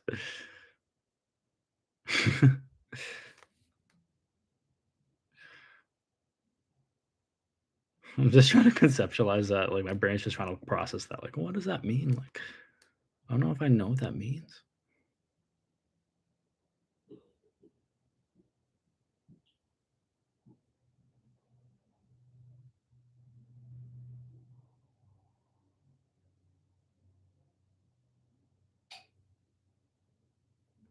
DJ insecurity stopping to ask if it's too loud, too quiet, a good song, apologizing for not letting people have a good time if because they were there, asking if you want them to stop. Hedgehog and a sun hat. This is exactly what we did for the ironic rave. If you go on Drake's channel and you look for ironic rave, like I think about like the last third of the video, there's a clip of DJ Shy Guy, and he's just that exact concept. That was that that one was a crowd pleaser for sure. People like that one. The true ironic rave was the Cloyd chat section. Aw. DJ Generator is on AU, which makes up DJ AI. I was like, what is an AU? I was like, oh, reading AU. I'm gonna figure out what that means when I finish reading the rest of the sentence.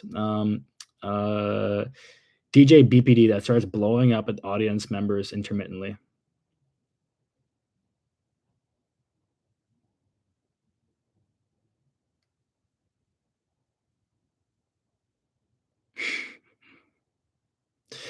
The thing is, like, that's a good idea, but then, like, you know, like, I don't know, just like BPD is just like seeing that switch go from like a person being like very like happy and then very like super angry might be like a little, honestly, might be like a little traumatizing. DJ UTI that pisses all over the audience.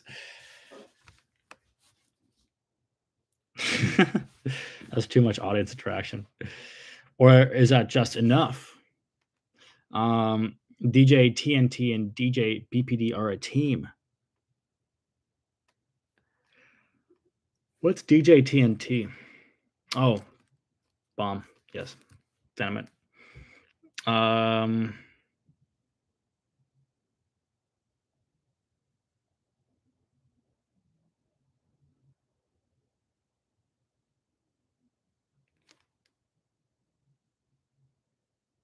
So DJ BPD, yeah, so that idea where DJ BPD stops the music to say, "Do you hate me?" every couple of songs.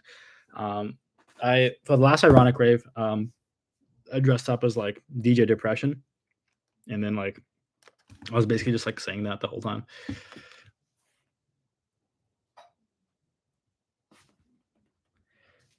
DJ's Got Talent judging audience members dancing. Oh, oh. There's something there. Hmm. Like I'm trying to think of like a good format for that.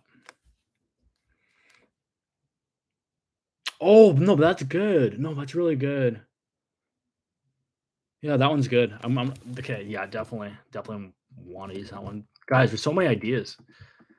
Hey, we already got like most ideas down for the next ironic rave, but now we're getting so many that I'm like, now I'm gonna have to like incorporate this into the current ironic rave, to the current amount of ideas that we have for the ironic rave, and see if I can like reorganize and reprioritize some.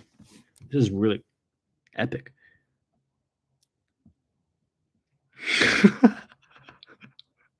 DJ blows the audience. Except DJ BPD gets angry that they don't get blown, so they blow up. That's funny. DJ God Talent is fun. Yeah, DJ God Talent is really good. That one's like 'Cause it's like, because it's usually the DJ that's the focus point. Everyone's turned to the DJ. Like, the DJ is, like, the focus point. But if, like, the people were the focus point, you know, I feel like that put some people on the spot. People would be like, "Oh," like, people that even the people that don't wanna really be involved, in the act might they, like, even if they go off to the sidelines, they still might be like, "Oh, like, I'm performing." Um, but okay. DJ Hungry eats a random audience member every song. DJ Vor. DJ Vor.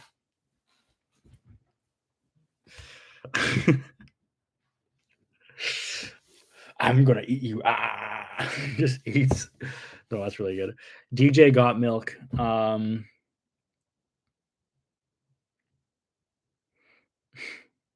Yeah, that sounds good.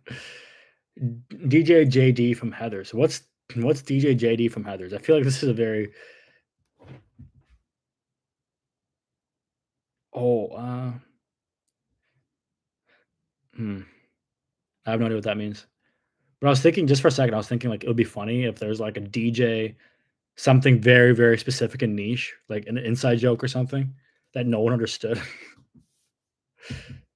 And he's like playing songs because he's like, "Oh, guys, remember like this song? Like, remember the song from that one meme from that one time?" That could be not bad, actually. I'll write that down. I don't know. I'm probably not going to go in, but like that's kind of it's not a bad idea. Maybe do that for the future ironic raves. DJ.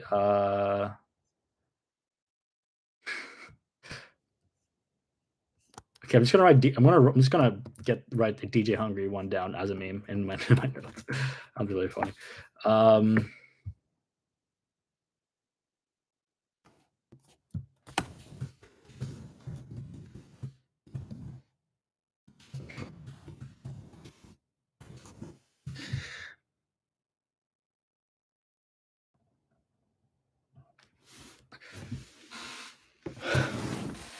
can you imagine we actually had DJ Khaled? We got DJ Khaled and just DJ Khaled and just performs like a normal DJ Khaled set. Just leave stage.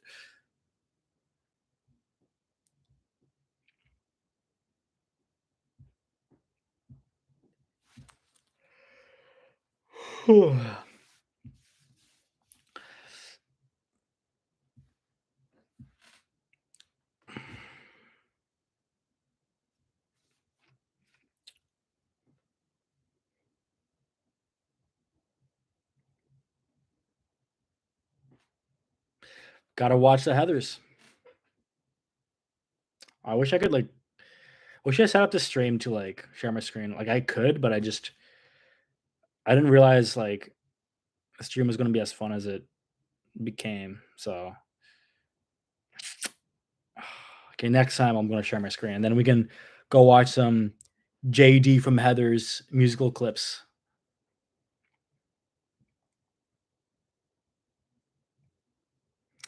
DJ Priest only plays church music. Ooh, guys are coming up with fire. That one's pretty good.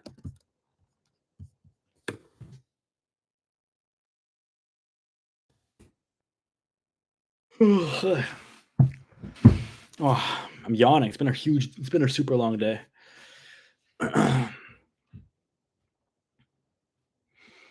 uh, DJ Satan. It's not bad. Maybe a DJ conflict could just be the priest and Satan. Um, DJ atheist having an argument with the DJ priest.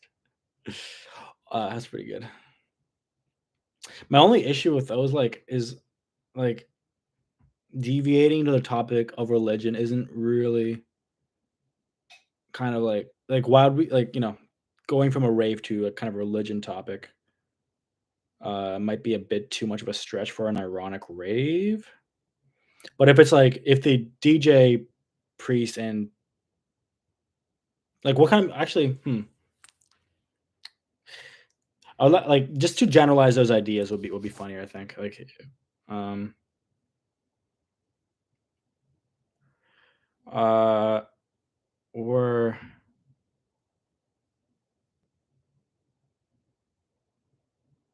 yeah, okay.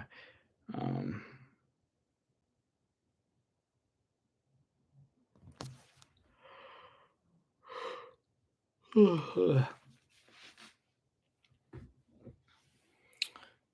DJ Iteration plays the same song. Actually, we had DJ that same idea. We had DJ Move It in the last rave, last ironic rave. We played. You guys know the "I Like to Move It" song from Madagascar, that Sasha Baron Cohen version. We played it on loop for 40 minutes, just like that song for 40 minutes, and people loved it. People. That was like probably one of the best parts of the act or of the night. Um, because it was actually a fire song. It was actually really fun to listen to, as opposed to all these other acts that we had that were also fun, but they're also like just like absurd. Like we had DJ technical difficulties, just like white noise and things weren't working. And he's like, oh my god. Um,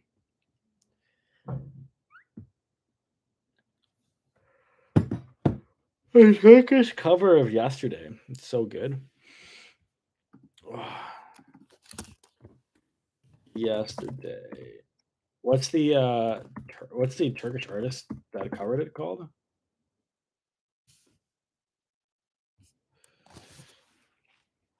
DJ Weeb playing anime theme song. Actually, that's pretty good. Because the reason that's good though is because like you don't really see a lot of like weebs going to raves, right? Like that's like the whole vibe of a rave. It's kind of like you go there and people are kind of dressed up and people are kind of cool and like they wear their glasses or like I mean that's a kind of a or that's like a techno rave. But then you also have other raves where it's like you know like the music itself is always relatively serious ish, and like relates to a certain crowd. So bringing that like weeb anime lover crowd into the picture and giving them the spotlight as a DJ, that would be actually a pretty good idea.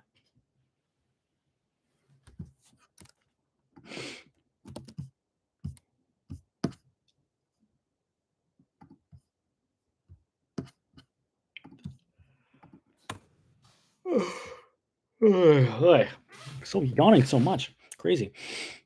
Um it's madness.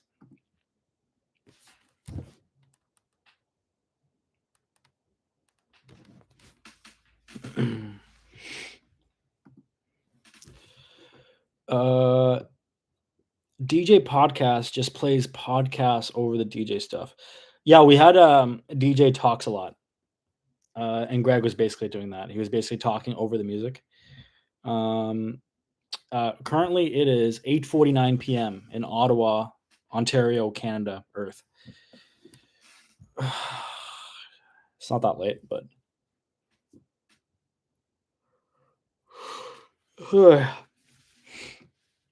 I usually go to bed like 2 in the morning anyways. Like but it's just been like a really long week. Like just like work has been like really busy. Um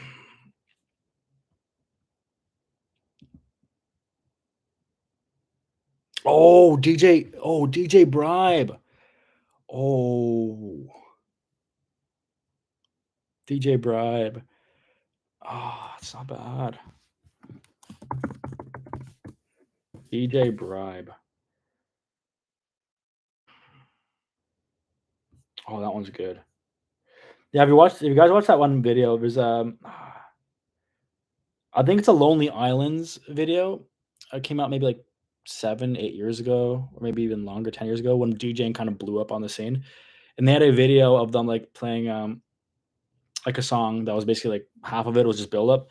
And at one point he was just like it was just kind of like the whole idea it was kind of like satirizing the whole DJ vibe. And the people be coming up to him and he just like wouldn't even be DJing. He'd be like frying an egg or something where the mixers are. And then he'd be swiping people's like credit cards and just like taking like their money. I can't remember the video very specifically, but I remember like That video was really funny. Um, but yeah, DJ Money, accept bribes. That one's good.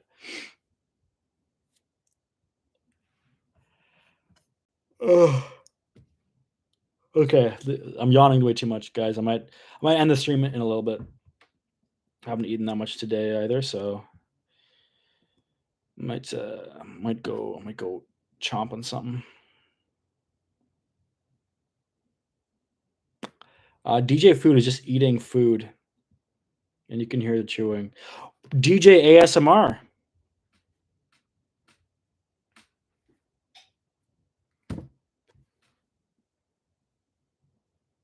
That one's good. DJ ASMR. Uh,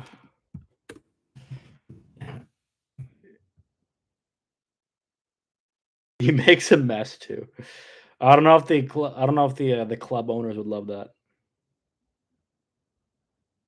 Oh, did you make that suggestion, Hedgehog? I didn't see that.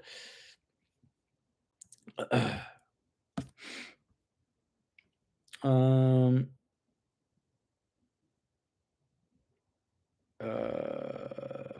DJ Money for the pastimes. Yeah. DJ Def knows sign language and plays videos of people signing the music. Yeah, and then we got to get a person that knows American Sign Language. That'll be cool though. Like those like unique tricks where it's like you don't like because if anyone can do like a performance, then that's it's, if the performance is good, that's funny and all, and that's good. But if you have someone that actually knows a specific trick they can leverage for the ironic rave, like that'd be really cool.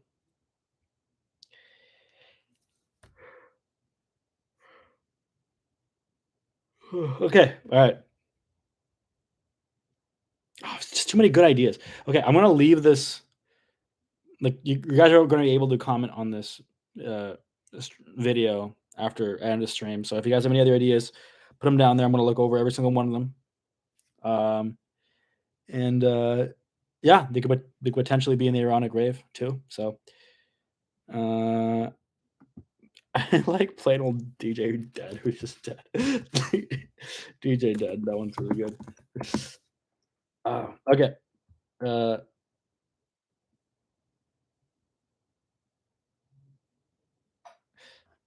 all right, guys.